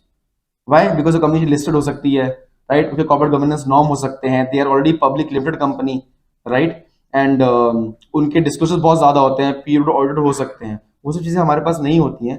इसलिए बैंकर्स को लगता है कि हम थोड़े ज्यादा रिस्की हैं। मैंने से हम मतलब I am including you as a part of the company, right. That's it, then you can migrate to the main board. Only differentiating factor एक मेन बोर्ड कंपनी का और एसएमई कंपनी का क्या है कि जब यहाँ पे आप बाय और सेल करते हो कंपनी का शेयर, तो एक सिंगल शेयर बाय सेल कर सकते हैं हम लोग मेन बोर्ड पे, करेक्ट। यहां पे ऐसा नहीं कर सकते आप। यहाँ पे मिनिमम इन्वेस्टमेंट 1 लाख रुपी का है, 1 lakh and multiple of 1 lakh. तो लेट्स से किसी कंपनी का अगर शेयर का वैल्यू 100 रुपए है, तो 1000 शेयर अगर इश्यू करेगा तो जाके वो 1 लाख रुपए बनेंगे, correct. That means he have to buy that lot of 1000 shares and multiple of that, both IPO के टाइम पे भी और सेकेंडरी मार्केट में भी। ये ऐसा क्यों रखा गया है? ताकि लिक्विडिटी थोड़ी कम हो प्लेटफॉर्म पे। सेबी डजंट वांट कि कोई भी इन्वेस्टर आके इन्वेस्ट करे और कल को कंपनी ना परफॉर्म कर पाए तो इन्वेस्टर का पैसा जल जाए। सेबी डजंट वांट दैट, इसलिए सेबी ने क्लियरली वर्ड यूज किया है इन्फॉर्म्ड इन्वेस्टर्स। किसी को रोक नहीं रहा है। Any kind of investor who is allowed by RBI and SEBI can invest in SME IPO. जो मेन बोर्ड करते हैं वो करते हैं। Mutual funds can also apply for an IPO out here, right. But the idea is कि जो non people हैं वो जनरली एसएमई से ज्यादा प्रेफर करते हैं अप्लाई करने के लिए, and that is when they take it forward from there, right. So these are the only things which are available. Underwriting के लिए प्राइवेट इक्विटी इन्वेस्टर्स या पी फंड्स जो होते हैं वो सब can also support the merchant banker with this. So this is the school of thought I wanted to leave you with. I have a bigger presentation to share with all of you, but I don't want to get into all those things for you. This is just for you to know. किसी का company को अगर apply करना है IPO के लिए क्या करना है? We generally meet with the company first, right? उसके बाद we introduce you to a merchant banker. If you don't know already, then we will introduce you to a merchant banker. As an exchange, we have zero tie-ups with the merchant bankers, but we are from the same industry. That's the reason why we share it. Merchant banker से मिलिए, अपना documentation दीजिए, prospectus बनेगा, exchange को submit कीजिए, exchange approval देगा, आप IPO open करो, एंड आप आईपीओ ओपन करने के बाद on the 7th T+6 day पे आपकी कंपनी लिस्ट हो जाएगी मेन बोर्ड पे, सॉरी एसएमई प्लेटफॉर्म पे माइग्रेट करने के लिए। So this is a small step that we I just mention for all of you to understand. खाली एक आप ग्रोथ देखो, just I want to share this last slide for all of you. ये SMEs की growth story है for all the companies that have listed on the NSE emerge platform till date। 2017 में हमने ये इंडेक्स बनाना शुरू किया था। This is not a tradable index, ये थीमेटिक इंडेक्स है सिर्फ अंडरस्टैंडिंग के लिए कि एसएमईज की परफॉर्मेंस कैसे हुई है। तो 2017 से हमने इसको बनाना शुरू किया था। अगर आप आज देखोगे लॉकडाउन के बाद से the growth started. Why? Because I am sure you all would have heard this news की लॉकडाउन के बीच में बहुत सारे नए इन्वेस्टर्स ने पार्टिसिपेट करना शुरू किया कैपिटल मार्केट के अंदर। 70 शायद 80 lakh new investors were added, because शायद लोग घर पे बैठे थे तो शायद कैपिटल मार्केट के बारे में सीख गए और शायद इन्वेस्ट करना शुरू कर दिया, और शायद that happened to SMEs as well. But from there on the growth has been high. This is I guess on August, this is an old slide that I shared with all of you, but the number has again increased. So if you see, there is a good tremendous scope for SME stocks and they are doing well as well. So we are trying to be very vigilant. We don't give approval to anybody and everybody. We are a little choosy in that front. When I say choosy, again, it's not कि मेरा मन कर रहा तो मैं दे रहा हूँ apply, ऐसा नहीं है. It's only from the investor's perspective. If we see there is some benefit, we take it forward. So that's it from my side. Thank you so much for giving me your patient listening. And in case of any questions, I'll be very happy to take now or afterwards, whatever they allow. Thank you. Please. 2 questions, okay. One is that when we speak about the listing of the companies, and if a company which is an OPC, which has qualified all the criteria of listing, is an OPC allowed to list itself? Is there anything? Not an OPC. Second is this: when you we Similar talk for trusts as well. yeah, so that is what the Yeah, yeah. clarification was I wanted. And the second question is this: when we talk about migration from an MSME board to a main board, for coming to a main board, again, do an MSME requires to bring an IPO? Perfect, good question. As I mention, IPO एक ही बार आएगा life के अंदर, SME पे IPO आता है, उसके बाद second thing is called as a follow on public offer. आप जब माइग्रेशन करते हो, लेट्स से आज वेडनेसडे है, आज लेट्स से मेरा लास्ट डे है और थर्सडे मैं शायद माइग्रेट कर जाऊंगा मेन बोर्ड पे, तो जनरली जब आप शेयर्स खरीदते हैं, जैसे मैंने बताया था, आप सब लोग जब खरीदते हैं तो एक EQ सीरीज दिखती है आपको हमेशा आपके शेयर्स पे, that is called as equity series. ये टेक्निकल है. तो इक्विटी का मतलब ये हुआ जो मेन बोर्ड पे कंपनी लिस्टेड है उसको EQ बोला जाता है. एसएमईज का बाइफिकेशन दिया है SM. तो if you want to check your stocks, आप अपने ड्रॉप डाउन में चेक कर सकते हैं अपने एप्स पे, तो आपको SM दिखेगा. SM denotes the companies listed on the SME platform. आज मेरा लास्ट डेट है SM सीरीज में, मतलब आज मैं यहाँ लिस्टेड हूँ, कल मैं मॉर्निंग में माइग्रेट हो जाऊंगा EQ सीरीज में, तो मेरा SM से वो सीरीज EQ हो जाएगा. ये एकदम सीमलेस माइग्रेशन, बिकॉज सब टर्मिनल सेम है. पॉइंट ये आता है, क्या प्रमोटर को और फंड्स की जरूरत है? अगर है, he wants to unlock his equity further, तो वो एक फॉलो ऑन पब्लिक ऑफर लेके आ सकते हैं, but there is no mandate for that. ये सीमलेस माइग्रेशन, आज 1 लाख के लॉट में मैं ट्रेड कर रहा हूं, कल आज मार्केट क्लोज हुई 1 लाख का लॉट था, कल सुबह ओपन होगी तो 1 शेयर का लॉट हो जाएगा. It's a very seamless operation, so not necessary, but you can bring, but that will be called as a follow on public offer. या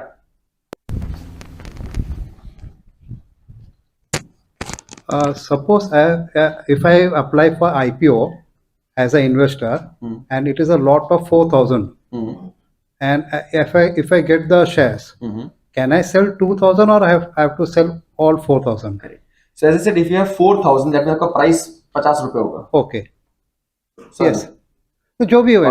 करेक्ट. सो अगर वो वैल्यू 1 लाख में है तो लॉट वही रहने वाला. लॉट एज एन इन्वेस्टर मैं चेंज नहीं कर सकता, एक्सचेंज चेंज करता है उस लॉट को ऑन अ रेगुलर बेसिस. कोई टाइम पीरियड नहीं है. क्या, I tell you very simply, अगर जैसे हमने बोला कि आपके पास 4,000 का लॉट है, अगर आपने खरीदा है 1,000, 1,000, 1,000, 1,000, टोटल 4,000 हुआ, तो आप 1,000 का लॉट बेच सकते हो. लेकिन अगर आपने खरीदा ही एक लॉट है जिसका वैल्यू ही 4,000 है, 4,000 होगा तो 8,000 होगा तो 12,000 होगा, तो आप फिर को 4,000 एक साथ ही बेचना है.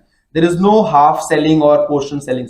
Because recently अभी जितना भी IPOs आ रहा है, अलग अलग डिनोमिनेशंस में होता है. कोई का 4,000 होता है, कोई का 1,000 होता है. सपोज मैंने IPO में अप्लाई किया, 4,000 का लॉट है, एंड 4,000 का लॉट मेरे को मिल भी गया, तो मैं 4,000 सेल करना है कि मैं पार्ट सेल कर सकता हूँ? नहीं, 4,000 पूरा. लॉट अलग अलग क्यों होता है? शेयर प्राइस पर डिपेंड करता है वो. Okay. It is not dependent कि हमने किसी को 1,000 का लॉट दिया, किसी को 2,000 का, ऐसा नहीं है. आपकी कंपनी के बैलेंस शीट की वैल्यू के हिसाब से जो आपका सेलिंग प्राइस आएगा, उसके बेसिस पर डिपेंड करता है कि लॉट का साइज क्या बनेगा. ओके. अगर 10 रुपए का है तो फिर सीधा 1,000 रुपए का आपको मतलब वो लॉट बन जाता है वो. सो उसके ऊपर डिपेंड करता है. मगर इसमें लिक्विडिटी का डिफिकल्टी आएगा सेलिंग के टाइम? यस, स्टार्टिंग से लेके अभी तक, first 5 years of the inception of this particular platform, there was hardly any liquidity. Okay. सभी वही चाहता था कि कोई liquidity ना आए. क्यों? Because they didn't want to again burn the investors' money, because there is no trust that was gained. हमने starting में establish किया था. Promoter का trust platform पे आने के बाद आएगा. But last 5 साल में, last 5 छोड़िए, लॉकडाउन के स्टार्टिंग से अगर आप देख लीजिए तो बहुत liquidity आई है मार्केट के अंदर. अब तो मतलब आपको खरीदना है, बेचना immediately available है, because there's a concept called as market making which I didn't touch because थोड़ा टाइम लग जाता है. जैसे something called as market making. Company के बिहाफ पे कंपनी एक ब्रोकर को अपॉइंट करती है प्लेटफॉर्म पे बाय और सेल करने के लिए, मिनिमम लिक्विडिटी देने के लिए. तो आपका डाइल्यूशन 25% नहीं होता है, 26.25% होता है. 25% to the public and 1.25% to the market maker, जो आपका किसी भी टाइम पे मिनिमम बाइंग और सेलिंग अपॉइंट करेगा वहां पे. जैसे अभी सर ने बोला कि मुझे खरीदना को बेचना है, प्रमोटर तो नहीं खरीदेगा because he has just got the money, आपको आगे छोड़ ही देगा वो. उस सिचुएशन में मार्केट मेकर आपको एग्जिट देगा. सबको एग्जिट देगा नहीं, मिनिमम लिक्विडिटी का बात किया है ताकि एटलीस्ट कोई बंदा के फंस ना जाए. Okay, that's the story. Thank you sir. Perfect. Thank you so much for listening to me. Dear Mr. Salunke, the officials from SME Chamber, Navi Mumbai chapter, and dear business patrons. My name is Kapil Garg. I am the regional manager for SPI, Navi Mumbai zone. And we cater to the Navi Mumbai geography starting from Airoli up to Kamote. So we have 44 branches and two SME intensive units are also there with me. So we thank SME Chamber that they have invited us so that we can share our thoughts, our schemes, our policies that SBI is there for SME ecosystem. So to start with, as you all know, why SME? Any thoughts on this? Why we have so much of emphasis on SME all across the segment? The government is promoting. So why SME? See, I'll tell you, SME are the growth engines of India. SMEs contribute 30% to the GDP, 48% to the exports, and almost 11 crore of employment generation is there from SME. But what happens when SME comes for the funding, or what is the role of the bankers in the SME financing? So that's what we have a lot of challenges. So as a banker, what we perceive from SME system and what we look for from the SME. My previous speaker Gagandev has helped me a lot because he has shared what exactly the problems we face with SME. So I'll be deliberating on the points what SBI has for SME. To start with, I will introduce you the structure of SBI, how we deal with the SME segment in SBI. So we have a small unit called as SME Center that they are in Vashi in Navi Mumbai, and they deal the loans up to 50 lakhs of rupees. So that caters to the mudra loans, that caters to the schematic lending like SME Smart Score, SME Small Segment, SBI Shopping. We have all the different segments, and we go up to 50 lakhs in the SME Center units. So there we cover Stand Up India also. The target group, the audience here may be familiar with the Stand Up India scheme also. So, and after that, 50 lakhs to 50 crores, we have a dedicated SME branch, which is also there in Vashi only, and they deal with the balance sheet lending, the NAI committee financing schemes, the cash flow basis of scheme, and above 50 crores to 500 crores, we go to the CCG group. That is located all across India, and above 500 crores to the bigger, the triple-rated companies, the big corporates, we cater through the CAG group.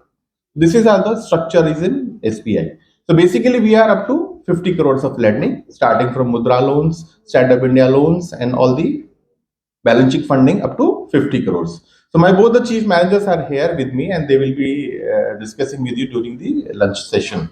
So how we go about it? Like Mudra loans, I'll just brief you about it. See, e-Mudra loans are there where all the branches of SBI, they cater the loan up to 50,000 of rupees.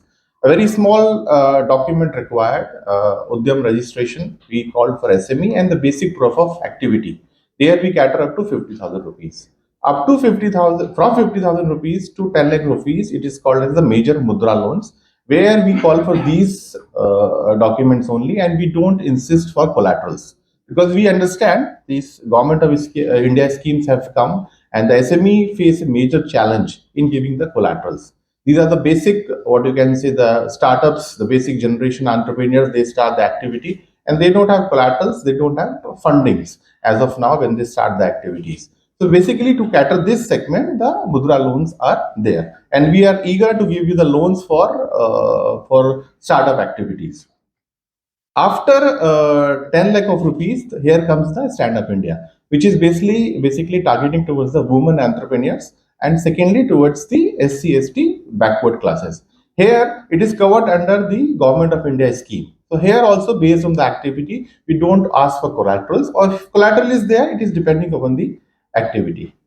Now, above 1 lakh rupees, or basically you can call it 50 lakh of rupees to 50,000 rupees, here comes the major segment where we do the balance sheet analysis, because they are nurtured SMEs now. They have taken their growth story, and they are now in the levels of capitalizing and growing. So that's why we take a lot of documents. A lot of documents in the sense we ask for balance sheets. We ask from their cash flow, which is given and which is actually when you want to grow, you have to have these documents with us. Now, where we face the hurdles in financing as a banker, I'll tell you there are almost 6.5 crores of SMEs presently operating in India. And out of them are almost 5.5 crores, they don't have access to the credit facilities. Why?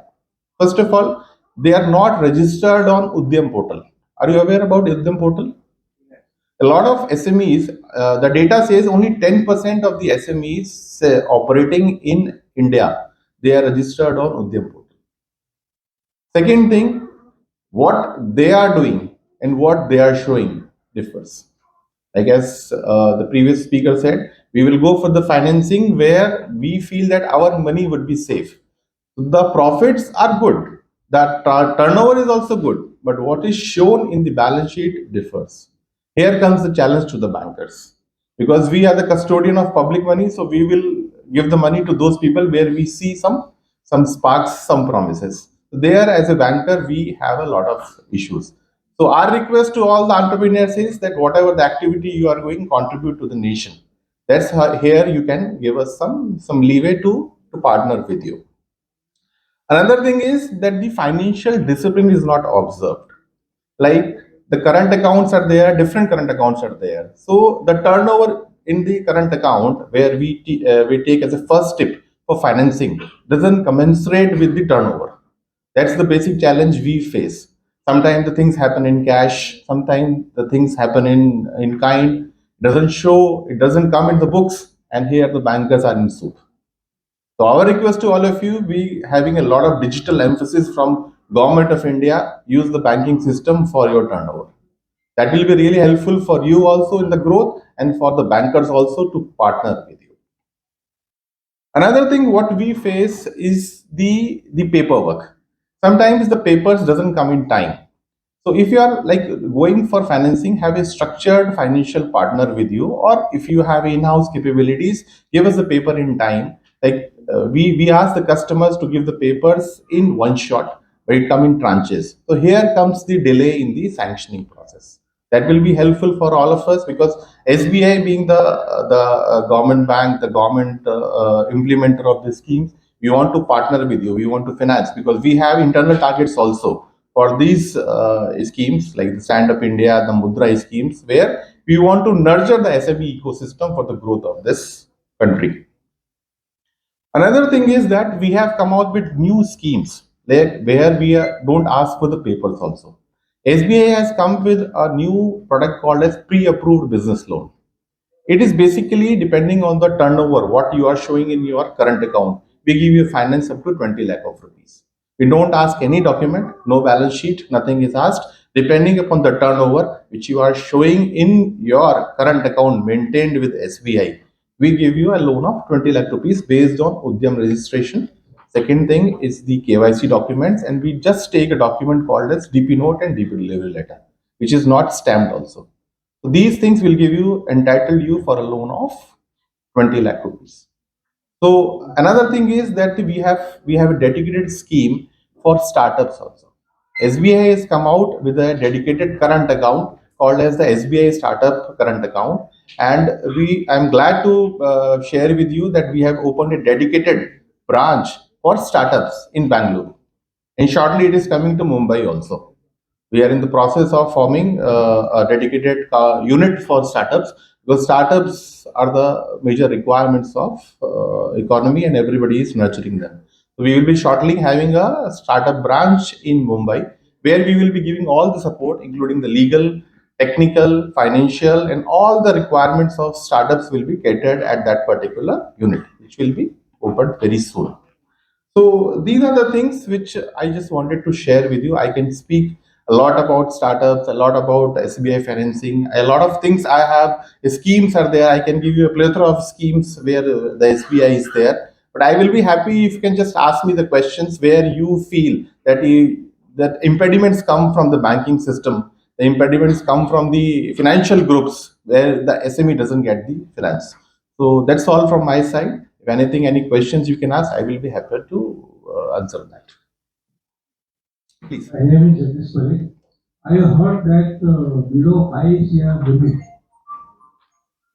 one can have the multiple bankings. Yes, sir. You can have current accounts with them. Multiple banking means you can have maintain current accounts. And second thing you say that for MSME, that they don't submit the documents in time. But what I am trying to tell you, MSMEs are not that much great. Yes. They are very much powerful in the technology. They can give any product you want. But when it is to put on the paper, there is a problem for them. Here I have been suggesting to the bank, all the banks, there should be one nodal officer who will always deal with the MSME only. So what happened that we have RMME in the branch. So he takes care of all the customers. There is the MSME or corporate. I observe sometimes MSME discussion with the officer, and the moment some bigger customer steps in, then he will sit just outside as bigger customer. MSME, you have to make the user-friendly atmosphere, only atmosphere to talk to officer. Yeah. That is also a problem. And second problem is that you have a high turnover of the officer. 6 months transfer. Officer says they take 2-3 months for the customer to know. By the time they know it correctly, transfer. What is the policy of the transfer? All of a sudden, suppose you go to bank after 3 months, take a different officer. So this is really putting the customer in the problem. ये भी मैं बहुत time से बोल रहा हूँ, कुछ नहीं हुआ। तो होगा क्या नहीं तो मालूम नहीं, पर 3 years का आपने बोला है, 6 महीने 8 महीने में ट्रांसफर कर देते हो, तो इसमें ये कस्टमर को सफर होता है एमएसएमई को, तो उसका ध्यान कौन देगा? Please. Definitely, sir. We'll work on the feedback and transfer policies, sir. We are governed by Government of India. So sometimes the things are not in our hands also. कुछ और internal factors भी होते हैं, sir. Definitely, sir. We'll work on it. I think let us do it very And this feedback can be given, sir. I'll share the feedback with the top management, sir. Please. Hi, my name is Tejas Kamble. मेरा question है कि अभी जो branch manager होते हैं आपके, मुझे लग रहा है कि उनको थोड़ा ट्रेनिंग देना चाहिए, क्योंकि कैसा हो रहा है कि उनको बिजनेस नहीं पता। तो हम जब कोई भी एंटरप्रेन्योर जाते हैं तो वो ऐसे क्वेश्चन पूछते हैं कि उनको भी पता नहीं होता आंसर, और वो एक्सपेक्ट करते हैं हम एज एंटरप्रेन्योर को देने के लिए। तो मुझे लग रहा है कि पहले ऐसे एसएमई को ट्रेनिंग देने से पहले उनको ब्रांच मैनेजर को ट्रेनिंग दिया, नहीं तो जो लोन दे रहा है उनको ट्रेनिंग दिया, तो कुछ हमारा दर्द समझ पाए। ये मेरा थोड़ा सा है। So I endorse this statement. I endorse fully endorse this because they do not know. We do not know. When the buyer side was withdrawn, all of a sudden, 2018 or 17, and then it was immediately after 6 months by SBI they pay over the branch. Officially they don't know. Definitely, sir. We'll work on the feedback. I'll tell you, sir, how it happens. MSME to grow, I- they must be fully keep the knowledge on the spot. नहीं, क्या हो रहा है कि अभी मैं 2 साल से ये कर रहा हूँ कि I train young woman entrepreneurs and give try to give help to get a loan from central bank. तो क्या हो रहा है कि मैं वो कोशिश कर रहा हूँ कि हर ब्रांच में जाके उनको, नहीं तो जो एसएमई हेड रहते हैं जोनल मैनेजर, उनको जाके मिलूँ, और मैं देखता हूँ कि वहाँ पे नॉलेज बेस कुछ होता नहीं है। वहाँ पे सिर्फ कोई मेरे कहाँ से इन्फ्लुएंस आया, वहाँ उनको ही लोन दो। अब मेरा जो ट्रैक रिकॉर्ड है, मैं अभी जो भी किसको ये करता हूँ, मेरा कॉन्सेप्ट है कि मैं वुमन एंटरप्रेन्योर खड़ा करता हूँ, उनको लोन निकाल के देता हूँ, उनको सब्सिडी ला के देता हूँ, मैं उनको फैक्ट्री लगा के भी देता हूँ, रॉ मटेरियल भी देता हूँ, उनका फाइनल प्रोडक्ट भी मैं ही बेचता हूँ। ये मैंने कॉन्सेप्ट किया है कोविड के बाद में। I have around 8000 farmers with me. तो क्या हो रहा है कि ये प्रोसेस करते रहे, मैं भी, मेरा ट्रैक रिकॉर्ड है, मैं भी थोड़ा स्क्रूटनी करता हूँ इनके वुमन एंटरप्रेन्योर्स के। मैं 100% ट्रैक रिकॉर्ड है, पर मैं देखा गया है कि बैंकर्स जो लोन देते हैं उनको ये नॉलेज नहीं होता। तो मेरा एक रिक्वेस्ट है कि आप एज अ रीजनल मैनेजर कि आप ट्रेनिंग ले बैंक मैनेजर की, और उनको थोड़ा सा बिजनेस क्या होता है वो समझा दिए तो अच्छा। The bank also understands these things, sir. That's why there is a definite, like what you can say, the continuous process of learning for all the levels. So what we have done for this arresting these issues, there is a dedicated SME branch operating in most of the geographies, especially if you take Mumbai. Mumbai ki basically all the important geographies we have SME counter, SME branch like small which caters up to 50 lakhs, and there is a bigger SME branch which caters to the bigger loans. So there they have specialized people who can cater to the requirements. Sir, as a woman's entrepreneur, there is any scheme or subsidies or special ROI for the open category? As you said, for SC/ST, there is a scheme. That's what I have No, also it's actually heard. women entrepreneur all across. All categories. Yes, It's just the not Stand Up a India. just It's a for government of SCs. India scheme. Yeah, it's for open categories because when we approach to the another banks like the private institutions, they have the special categories and the special scheme subsidies allotted for the women's entrepreneurs. But especially SBI, I had a bad experience because SBI, ma'am, they actually don't share that. there is no subsidies as such given by any financial institutions. It generally Right. comes from the government of India Right. or the state government also in Okay. different parlance. So what you can see is that what the subsidy is given can be given by SBI also. Okay. There's just Mudra loan was there, which was IOB is given. Indian Mudra Overseas loan is Bank. given by everybody. Yeah, that is given. But other than that, there is no such a scheme like, especially for the women's. I'll tell you, 50,000 to 10 lakhs is under Mudra. Okay. 10 lakhs and up to 1 crore is Stand Up India. These are dedicated schemes, but other schemes are also running parallelly. So depending on the requirement, depending on the clientele, the profile, we do finance. Thank you. Thank you. Thank you. We can have few more questions. Yeah, in during the break, lunch break. Yeah, in the lunch. I'm Prashant. I am from Vashi itself. We have an account with one of the nationalized bank. From that bank, we are trying to switch over to State Bank. The previous bank has given us some solvency certificates. But when we go to your branch to open an account, when we say that we will need a solvency certificate from the account, they say, we will give it only after 1 year. So how will we do business with? Because we are into the service industry.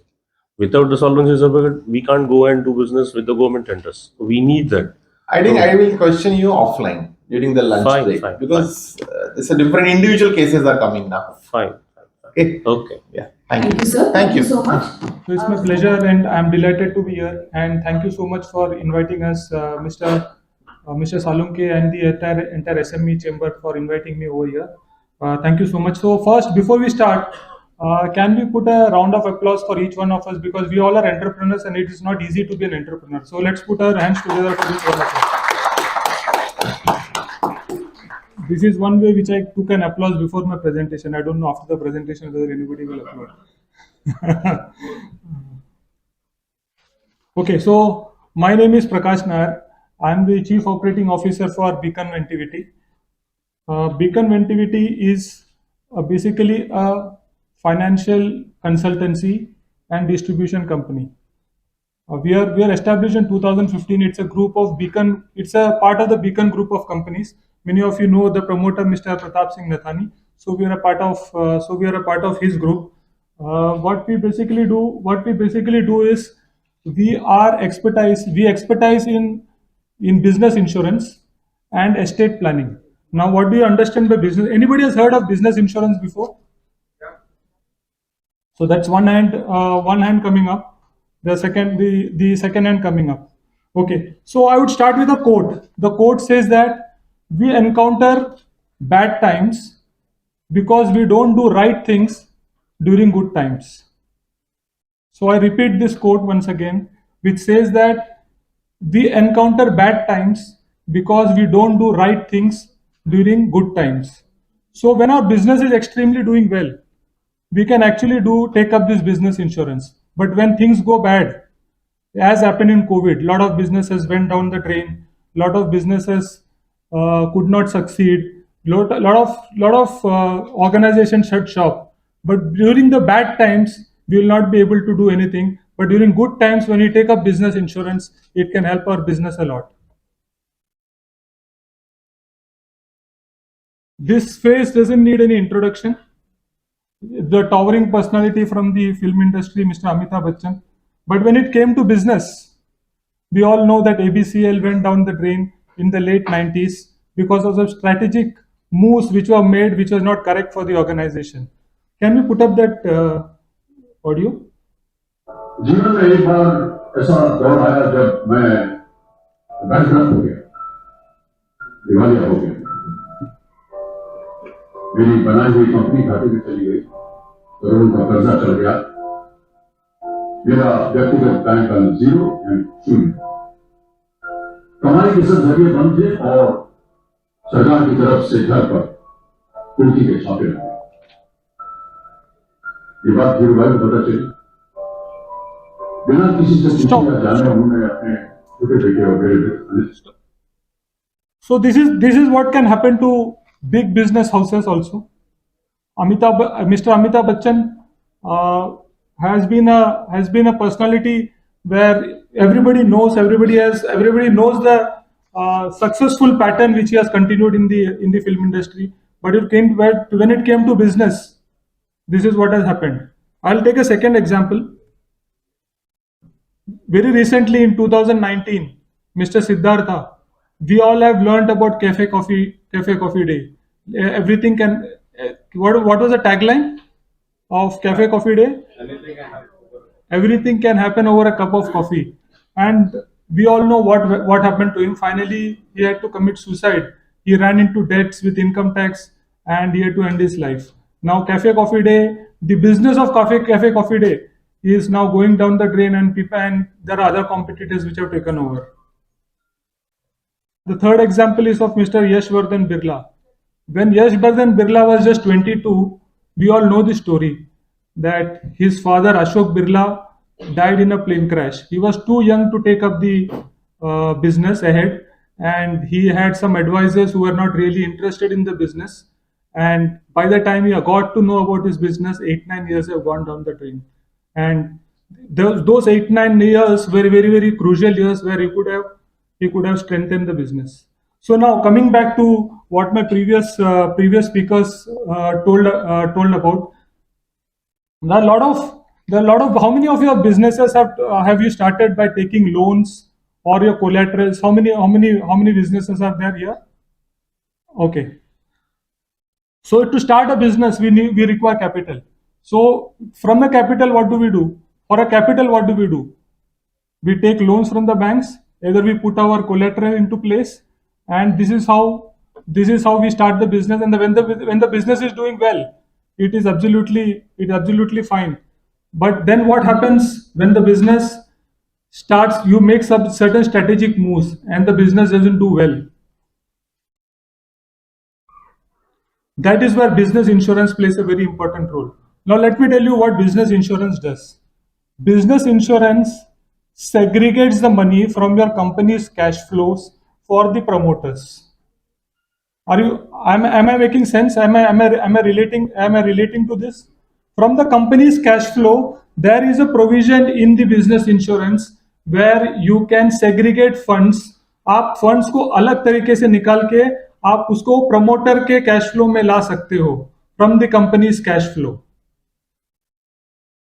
Now, the important thing which we all face as entrepreneurs is taxation. What will happen to the tax? So there's another provision which says that this money which is put aside from your business under section 37(1) of the income tax is treated as deductible business expenses. So you are deferring tax.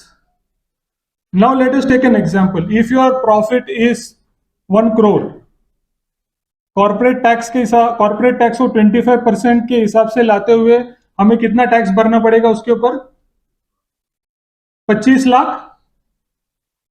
Now imagine a situation where you have segregated 20 lakhs from your profits from the company's cash flow to the promoter. The promoter can be the promoter, or you can say it's a director by virtue of taking salary from the company. There is an inevitable insurable interest for the organization towards the employees. So if 1 crore is the profit and you segregate 20 lakhs from that, तो tax कितने पे लगेगा? आपको 80 लाख पे ही tax लगेगा. सो 80 लाख पे 25% कितना हुआ? 20 lakhs. 80 lakh पे 25% is 20 lakhs. Earlier you had to pay 25 lakhs of tax. Now you are paying only 20 lakhs of tax. So this 5 lakh rupees of tax is what you have deferred.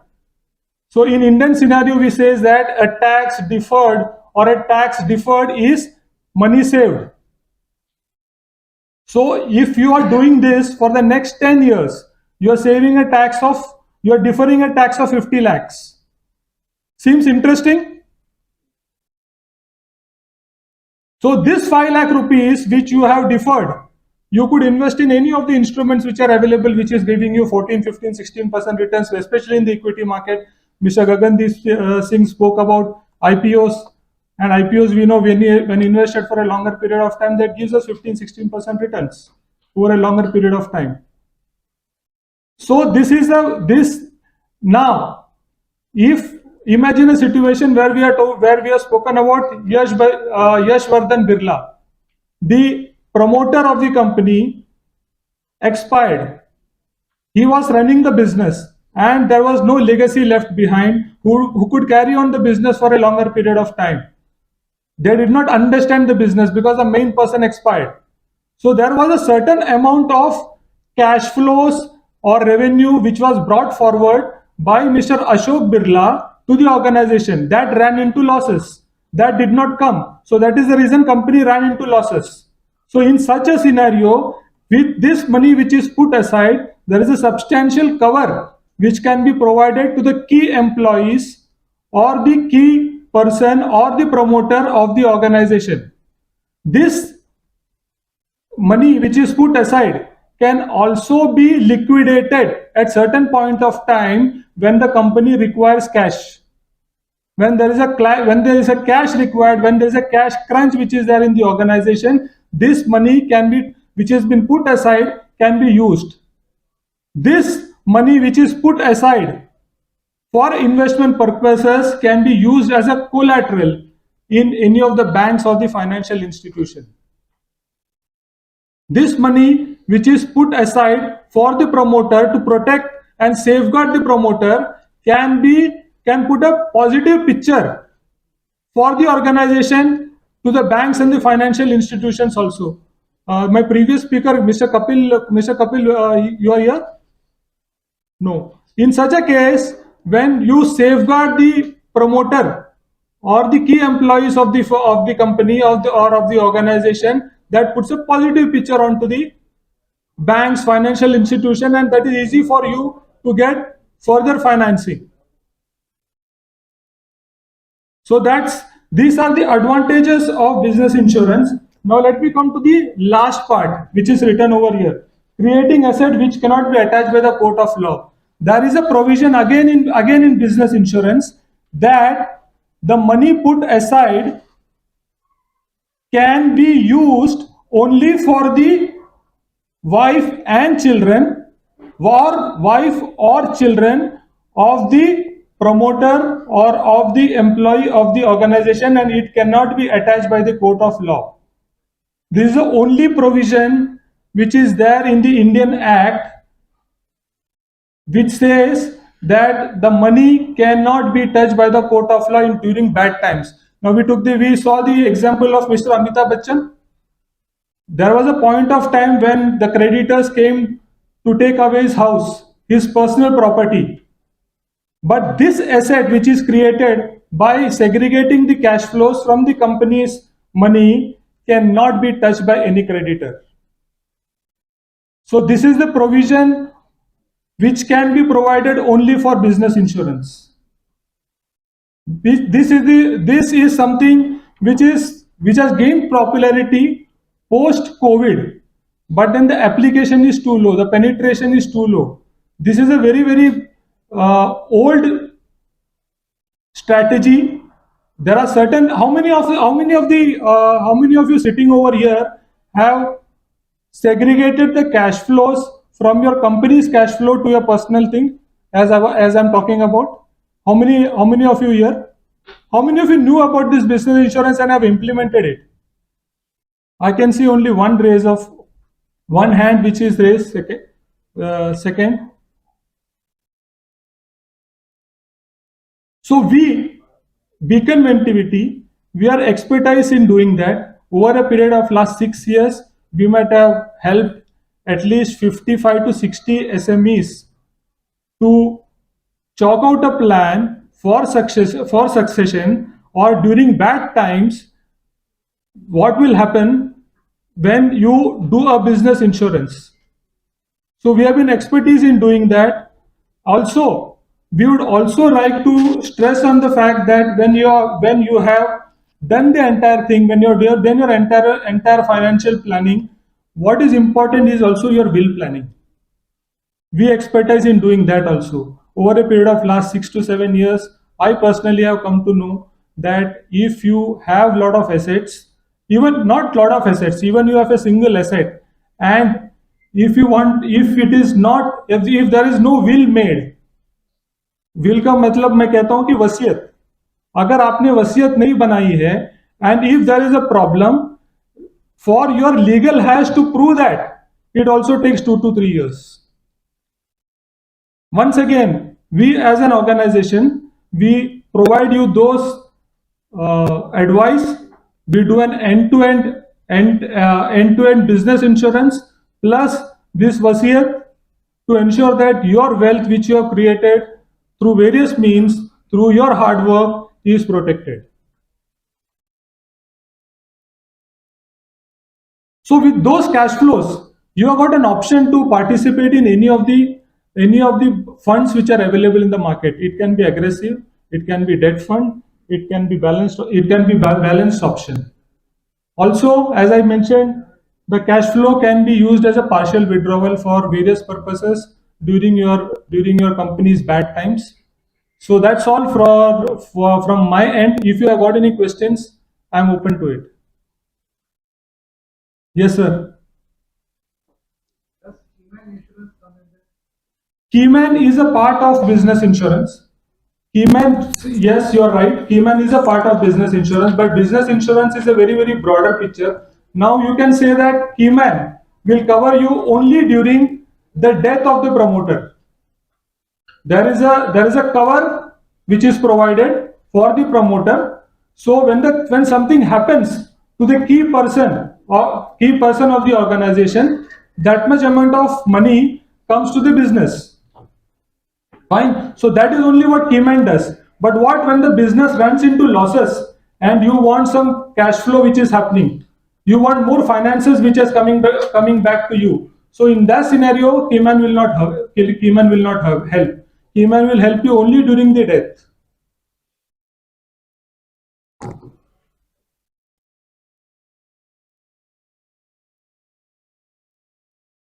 Any more questions?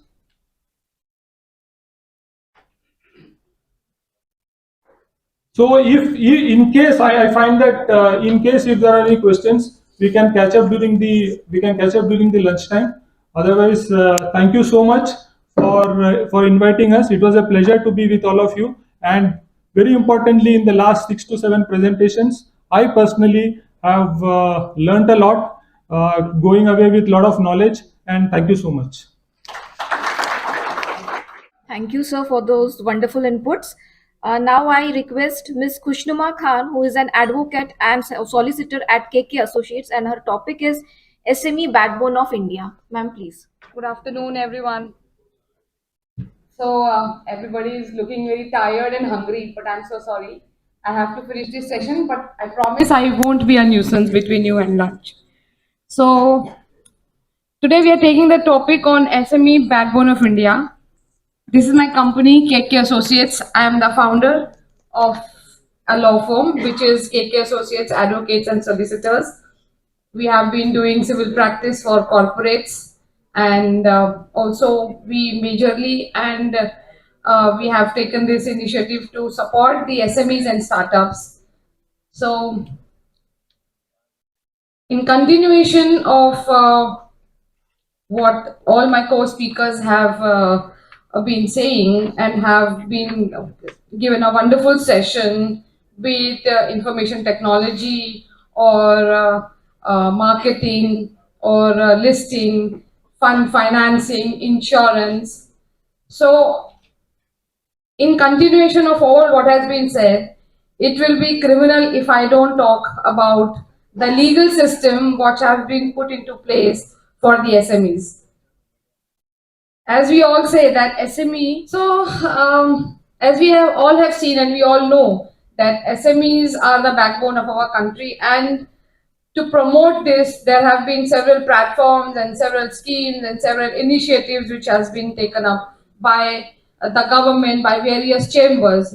Similarly, legislature of our country has also thought it fit to protect the interest of the SMEs, for what, which is the reason that MSMED Act, which is the Micro, Small and Medium Enterprises Act, was brought into effect in 2006 to see that how the SMEs are protected, their rights are protected, their promotions, their facilities, the several development which have been time and again have been brought into place are being extended and protected, and how they can fit into the legal framework so that there is no discrepancies are left and everything is under the compliances of this country.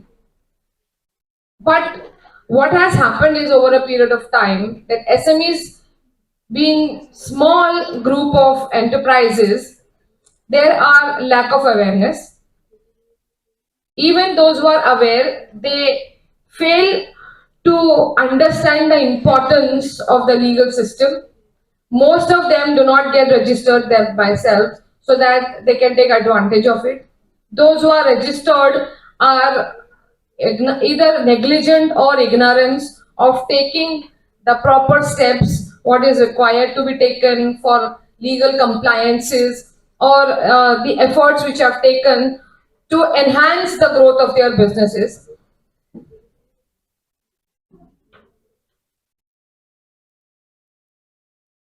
And therefore, there is this requirement that each one of us today know what are our rights, what is it that under the law we need to do. Now, imagine one thing, we all hear today that we have to promote our product, we are required to take the finances, we raise our queries with the banks that the bank is not financing, the promotion is not happening, the digitization somewhere or the other is lacking, something or the other is coming up, the insurance, and therefore for every step there is a question. But have we ourselves realized that there is a framework, there is a legal framework in which everything revolves around that.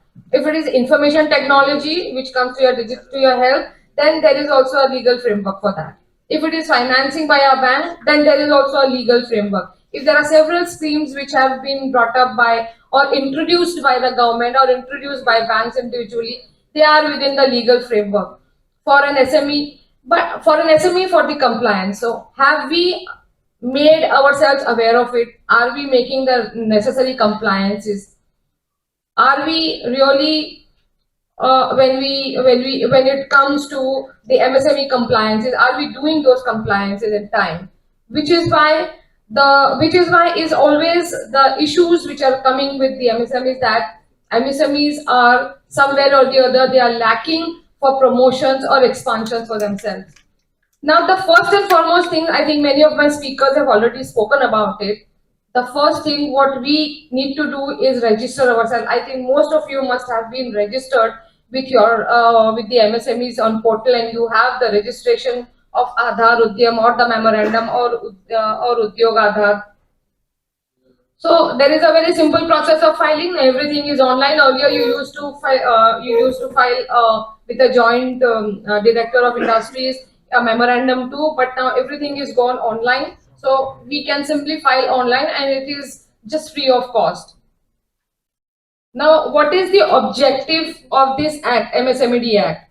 The objective of this Act is to facilitate promotion, development, enhancement of the competitiveness of the MSMEs, to regulate the credit period, and to improve the liquidity positions of the MSMEs, which is what my immediate speaker had spoken about, to provide a single framework to quick resolution of disputes. Now, this is important because somewhere or the other we see that there is some payments which is being not paid, which is there are delayed in payments, or we are not receiving the payments. There are issues on tenders and contracts which we face while we are filing any contract with the government or the government agencies. So all these things are to be made aware, or we have to make ourselves aware of. So definitions, I definitely need not need anybody to bore with, because all of us know the new amendment which was brought in place during the COVID, and the new enhancement which was done for the manufacturing activities and service activities. So we are all aware of the enhancements in the classification which was provided during the COVID period, and since then it is applicable. But for the sake of reading, I will just say that for investments in manufacturing, it is up to plant and machinery. For micro is 25 lakhs. For small is between 25 lakhs to 5 crores. For medium, it is above 5 crores to 10 crores. For service sector, it is investments in equipments, which is up to 10 lakhs. Investments into equipments for small is 10 lakhs to 2 crores. And investments for medium is 2 crores to 5 crores. Mr. Garg has already spoken about the Stand Up India scheme. There are several schemes. If I would sit down with all the schemes, that it would not allow you to go for lunch also. So I would just focus on this very particular scheme, which I think is very important to all of us to know, is the Stand Up India scheme, which is very good, and especially which is for women. So I, being a woman, I would like to promote this scheme to all the women, because it is something which is very easy for every woman entrepreneur, and also for the entrepreneurs who are scheduled castes and scheduled tribes. So here it is from 10 crores to 1 crores, which is without collateral. And the most important thing is that if you are an entrepreneur who is having a company, who is an owner of the company, 51% of the ownership should be with you to get the benefit of this scheme. So this is important. Then, of course, just now I think all my co-speakers have already spoken much about the marketing assistance, but these assistance, not only any organization provides you, these assistance are also provided you by the very government of through the platform of the MSME ministries. Now there are fairs and exhibitions, international trade fairs, international national seminars and works and procurement policies, vendor development programs, incubations are there. There are several programs which the Ministry of MSME Ministry has been putting up for the MSME industries to promote their goods and to promote themselves. So it is just that we are not aware of all these things, so we never come across this. Their public procurement policies. I'm not aware if all of us know this, that the government has its e-commerce platform, marketing platform, where everyone, all of you who are manufacturer exporters, they should register themselves on e-government market platform, which is an initiative by the government, where there is a public policy. So the public policy is that 25% of the procurement of almost 368 products are listed by the government, which are to be procured by the government from 25% of the MSMEs, out of which 4% should be the scheduled castes and scheduled tribes, and 3% is from the women, and this is mandatory and compulsory. So plus these tenders which are being put up by the government, there is no EMD which is required, they are free of cost. The most important thing which we all of the SMEs, all of us come across is this, that we have a dispute with tenders and contracts and work orders when it comes to agencies or governments. But did we ever know, or did we try, that there is a redressal grievance cell also to redress? There are several, most of the time we see that the tenders or the contracts which have been advertised, or which we come across, or which we file, always most of the time have very cumbersome clause or one-sided clause, which are not to the benefit of the MSMEs. And we are pressurized to execute those contracts, and we out of compulsion do it because we are so in need of those contracts. We say that, okay, we can't lose this contract because this contract is going to take me to the next level. But that is not the case. The government has also, through the Department of Administrative Reforms and Public Grievance Cell, has its own grievance cell where you can raise your grievance in with regard to any clauses or a particular contract where you find that some clauses or the entire contract is not to your benefit. Because ultimately, the public procurement policy initiative is to see that there is a benefit to the MSMEs and not to the government or to any agencies. So when there is a relief which is provided to you, then you should be aware of it and you should make the use of it. So as I said that, and the public procurement policy, so there are 358 reserved items which are exclusively to be procured by the MSMEs. Like there are food, there are pickles, there are chutneys, there are honeys, linseeds, so on and so forth. The list is big. So this has been adopted not only by the central government, but every state government has to mandatorily adopt it and implement it. So tomorrow, if you file a tender and you don't get a tender of that which you are eligible to get, then you have a redressal grievance cell where you can raise this issue, put up this issue, and it's your right to get that tender for you because you are being an MSME. Being a scheduled caste and scheduled tribe is again an advantage to you, and being a woman is no less than an advantage because then then nobody can refuse you because you by default are entitled to so many benefits being a woman. Now, this is something which is very close to my heart, and I have been helping the MSMEs a lot when it comes to delayed payment. And I may have resolved several issues for delayed payment. Recently, I am doing from one client who has got almost 25 SMEs, 25 buyers who have not paid his bills. So I am fighting a case for him against all the 25 buyers. So this is the amount of work that I do for the MSMEs when it comes to the recovery of their payments is concerned through delayed payment. Now, the most important issue is this, that we all know that for purpose of delayed payment recovery, there is a portal called Samadhan scheme, and we have to file our application under the Samadhan scheme, listing our amounts and whatever the details are required over there, and then we register it with the MSME portal. Understanding that this is the end of the story. Once the Samadhan application is filed, my money will come within next year or another 90 days. I am going to get the money. But that is not the case, and that is not even true.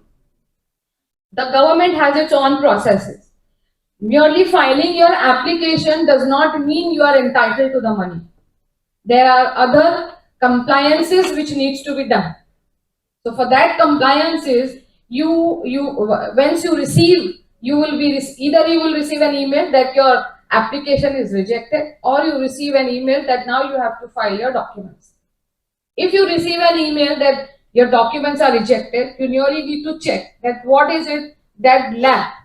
You have to go to the department and ask them that what is it that has been lacked by my side because of which the application is rejected. Because what happened earlier, they used to just send you an email one-liner that the application is rejected without mentioning any reasons. However, out of fighting several times, now they specify the reason only in 2 words, that because of this, nothing more than that. But it is you who really need to do. Now there may be 2 major issues because of which your application is rejected. One is this, either you don't have a work order. 2 is this, that either your invoices are time bound. Now these are the 2 main reasons why your application gets rejected. Suppose if you don't have a work order, what you need to do is this, that before filing an application, you have to make an affidavit on your own on a 100 rupee stamp paper, notarize it. Along with your bills, you have to upload it. Please check whether your bills are 3 years old. Any bills which is 3 years old, please do not put it on the on your portal, because any bills which you put which is 3 years old will get rejected.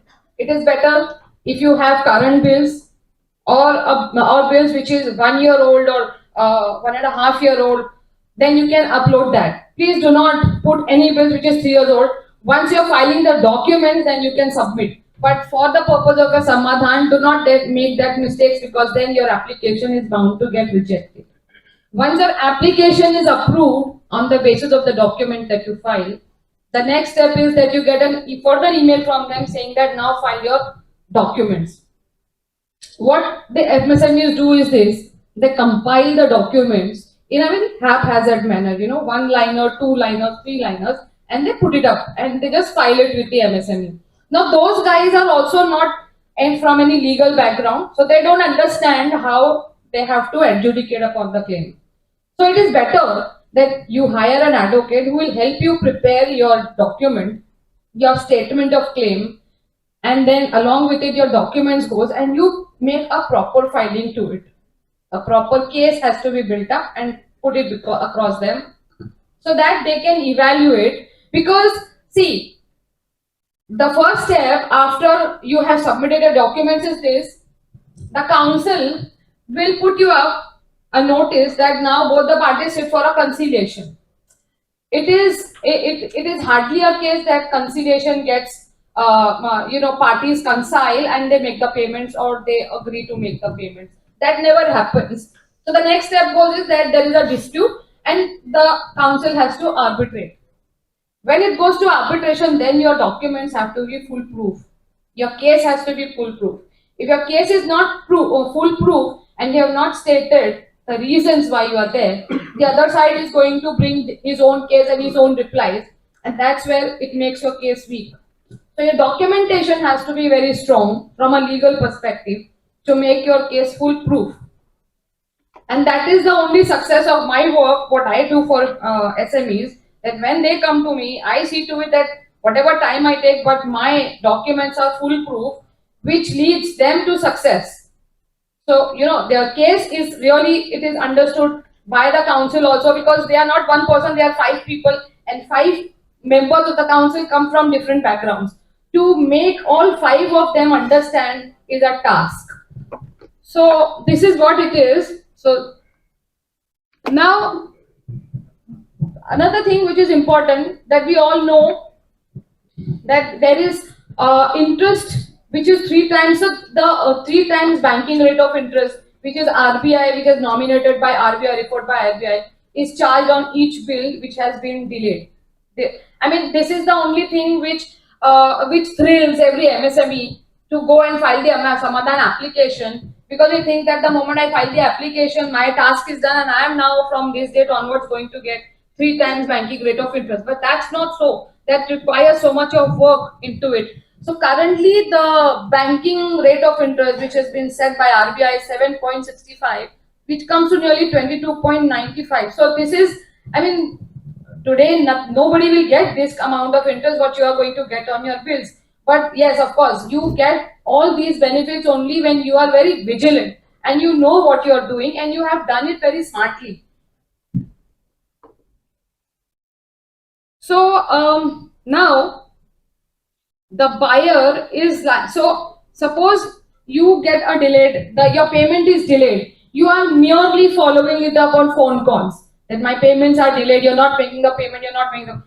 I have seen several cases where, there is not a single email which is written by the supplier that please boss, give me my payment. There have been, in order to avoid the payments and in order to frustrate your payment, there have been several emails which you will see written coming from your buyer disputing on some or the other, because they are so smart. They know that the moment my payment is delayed, there is the statutory interest which I will be bearing to pay. So instead of that, and also they have to make a disclosure under the Ministry of Corporate Affairs in filing Form 1 along with their annual report. So they are so smart that they start disputing your claims, like this problem, and you from your side are only asking the payment orally, without writing anything, the first step has not been taken by you. So it is very important that the moment the period which is given either in your agreement, which is 30 days or 60 days or 45 days, which I think every one of us know, the moment that period comes to an end, the next thing is for you is to write an email, send a letter that please make my payment, 45 days is over. Even in fact, even prior to 45 days getting over, start communication, say that the 45th day is ending on so and so date, please, my timeline expires, make the payment to me. So at least you are on the go. Your claim, your claim is getting revived every day when you communicate. So there is little scope which is remaining for the buyer to actually start the dispute. Because till such time, till 45 days are not over, he will not raise any dispute. The moment 45 days are over, there will be a dispute which will be raised. So this is very important that your communication of your claim is going to your buyer to making him aware that if you don't make the payment, then I know what is next stands for me and stands for you as well. Now, once the dispute is there, so there is an arbitration because the legislature has provided under the act that all the claims which are not conciliated have to be arbitrated, and the arbitration is done by none other but the joint industry director through his council members, who are 5 altogether. So once this arbitration is done, then he passes the award. So once the award passes, then the question comes that how to execute the award. The execution is the biggest challenge. Now there are two concepts of execution. So either for the execution of the award, because the award is a civil award, you have to approach a civil court for executing the award, or the second is that you have to go and file your claim under the NCLT, Insolvency and Bankruptcy Code, provided your claim amount is 1 crore and above. Then you go before the under the Insolvency and Bankruptcy Code. That is a peculiar jurisdiction now after the COVID, which has been done by NCLT to only look into the claims which are which are higher than 1 crore and not below that. So if it is your claim is below that, then you have to file under for execution under a civil before civil court, which has the jurisdiction to that. The most important point which I want to make here is this: the interest that is calculated is a compounding interest on monthly rest. So all up to the award, whatever interest calculates, that interest being statutory interest becomes your legal claim. So you have to see that on the date of the award, what is the amount that is really in your hand which you want to for as a purpose of recovery, your recovery from your buyer. So if that amount is 1 crore, then please go and file your claim under the insolvency, because these guys are really scared of going into insolvency. In fact, there was a Supreme Court judgment which had come recently, 2 months before, which said that even if the payment has been delayed and due against a government company, even the supplier, being an MSME, can also go under the insolvency to get an insolvency registered against that government company. So this is the judgment which has been passed by the Supreme Court in favor of the MSME, that please do not sit. If it is a government company, don't get scared. If it is a government company, you can still file for the insolvency of the government company, because they are not immune to the system. They are within the system. So now the book says so that within 90 days the resolution has to come, but it doesn't happen. There are hundreds and thousands of cases which is today pending at the MSME stage only, where the applications have not been even verification is pending, because they verify the each and every Samadhan application now for registering it. So there are several applications which are still pending, and nothing you and me can do about it, only knocking the door and pushing these guys to verify. But the book says that 90 days. So if it is not happening, 90 days over, you have all the right to knock at the door, to take actions, and to write to them that my matter is pending, I am suffering, please hear it out. Otherwise, I have serious issues and I will go to the higher authorities to see that my matter is heard. Please do not sit quiet, because You are an MSME, you are the backbone of the country, and you have all the rights. There are so many rights which come to you. This is one of the rights. Now, once the award is come,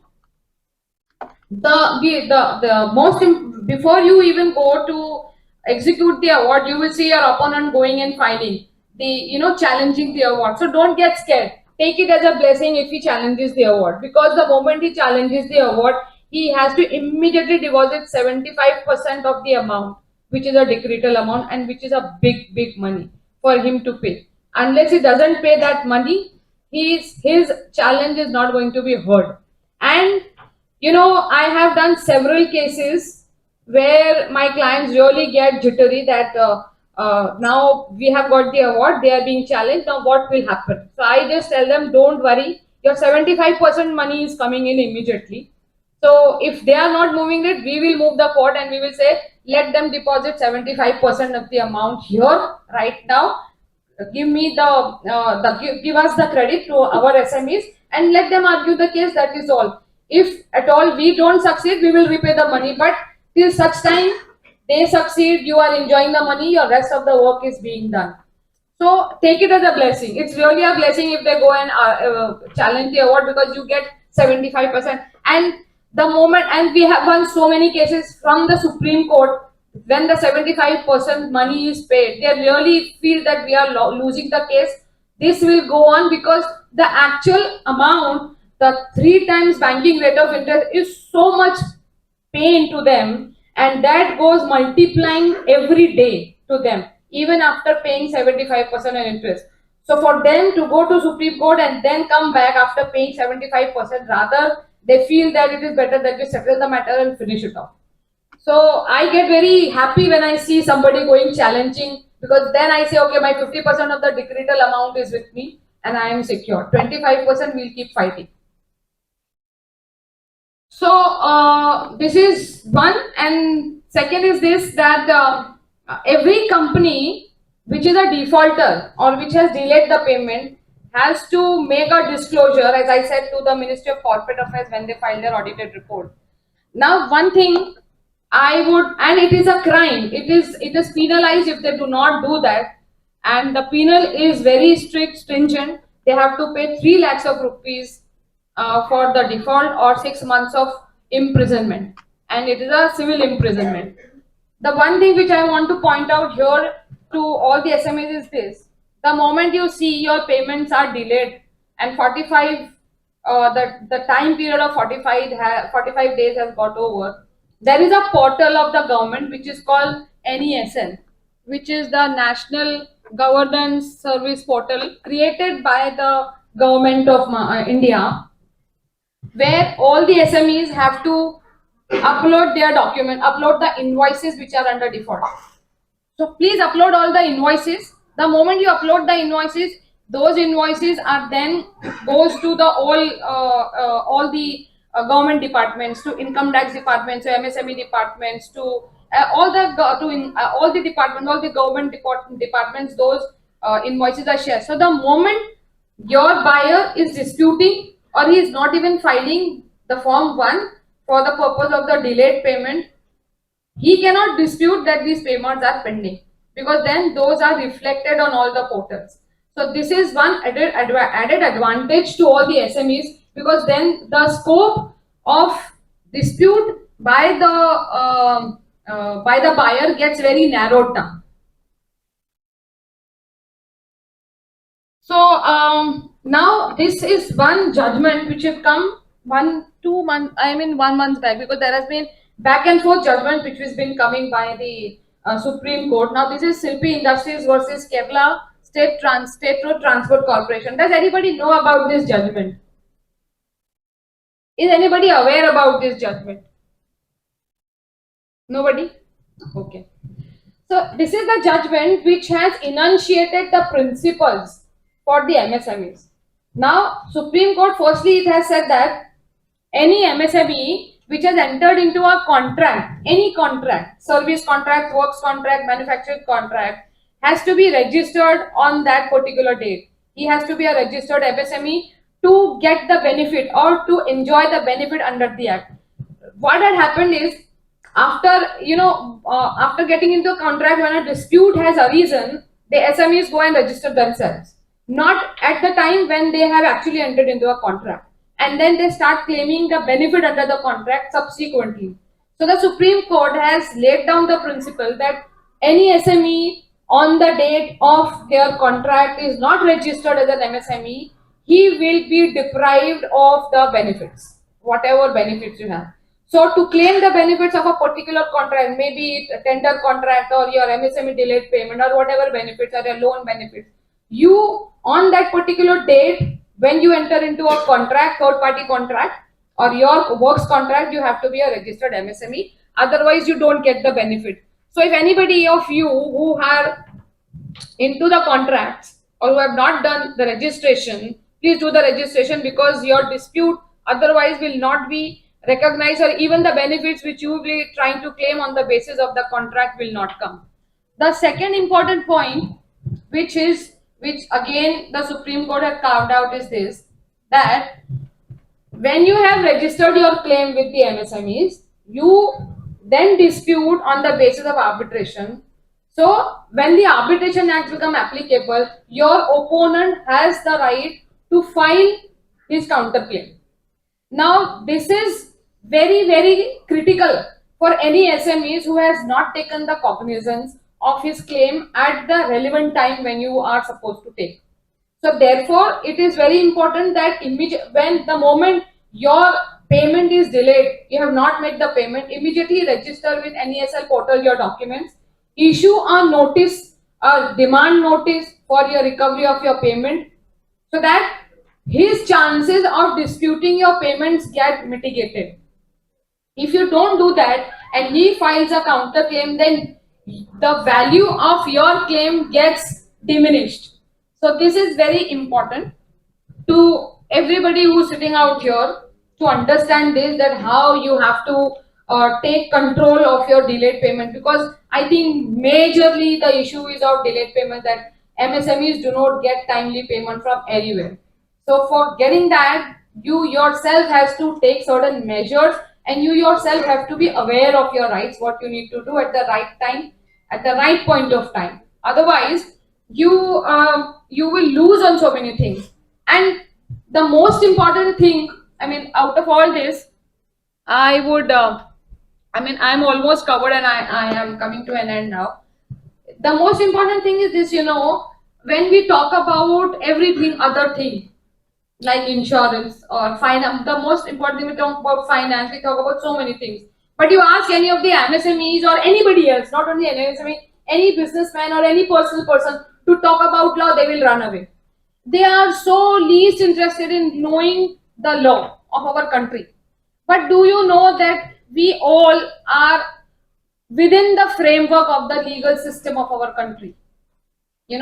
Right from entering this room to going out of this room, driving your car, eating your food, paying your bills, doing your business, whatever you do, you are paying your GST, that is also a law. You are doing your business, that is a law. You are paying your income tax, that is a law. So it is so important for each one of us to at least know the basic laws that are encircled us, at least for the purpose of the businesses that we do.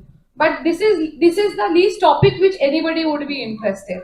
So I make this effort to come in every time. I mean, most of the time I try to be there amongst the MSMEs to inculcate within them or to make them aware that, please boss, take control and make some knowledge about law to yourself, so that whatever problems you face with your businesses, you don't face. It is very important. Now Gagandeep, he has just spoken very well about the listing, but before listing there are so many laws which have to be complied. There are so many things which you have to comply to go to reach to that stage of listing.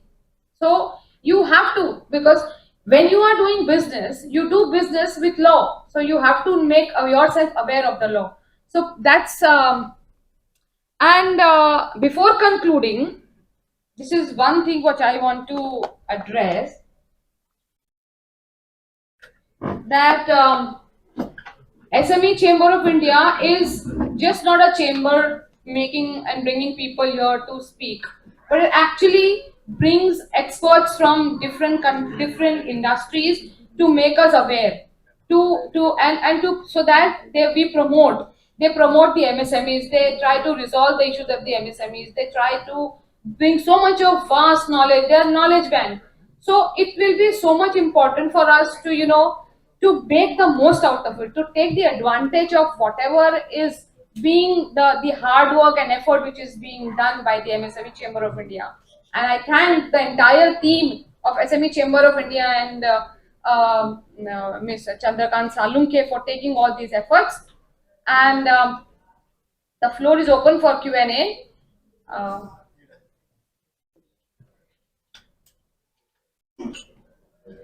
If there is anything, if anybody would like to know. Yes, sir. Is this applicable for the buyer abroad? Buyer abroad will not be covered under the MSME because he is not registered in India. But then you have to, your international arbitration laws will always be governing you. You have to see what you write in your documents.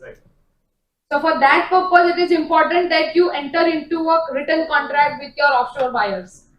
Yeah, within the time frame of 45 days, the MSME files a complaint that they have not received the dues.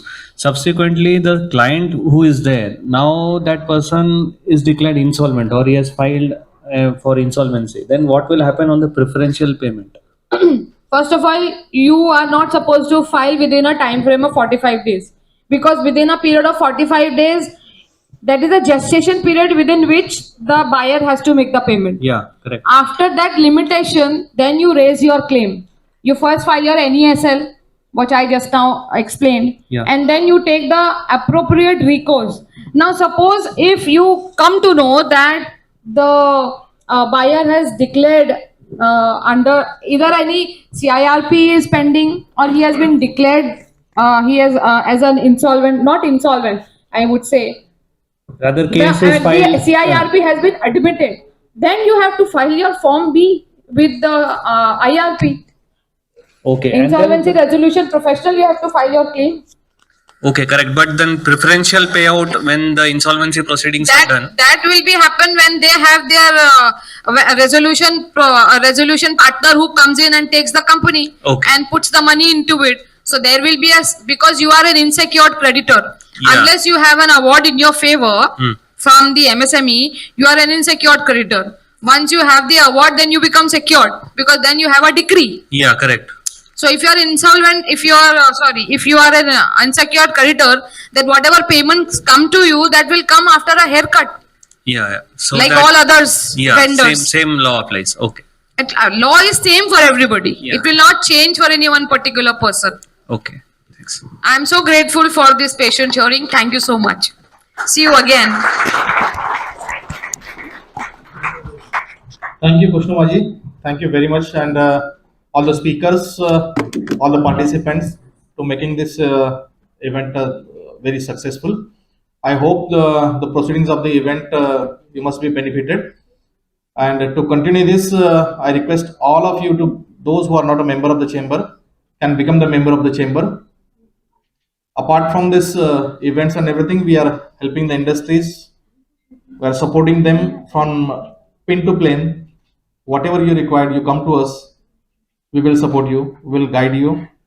We will advise you how to go ahead.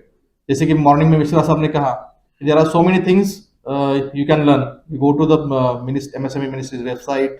You can go to the Finance Ministry website, Commerce Ministry website, Skill Development website. All schemes are there. All information is there. कुछ भी आपको लगता है, you can come to us. And once again, I thank you all our supporters, sponsors, Tata Daily Business Services, L&T Supin, Sibyl, then Beacon Ventinity, and not but the least, all of you participants. Thank you very much. And I would like to special thanks to Mr. Dean Hoff. He is a consul economic from the Consulate General of the Republic of South Africa. He is here So those who are interested to do business with South Africa, he can meet him and his team. We have our membership team is here. Mr. Kiran Palchetkar and our all entire team is here. So if you have any questions, you can reach out to them. You can reach out to us. And all these words, I'm thankful again all of you. And we have arranged a very good, delicious lunch. So enjoy the lunch, and we close this session and close this event. Thank you very much.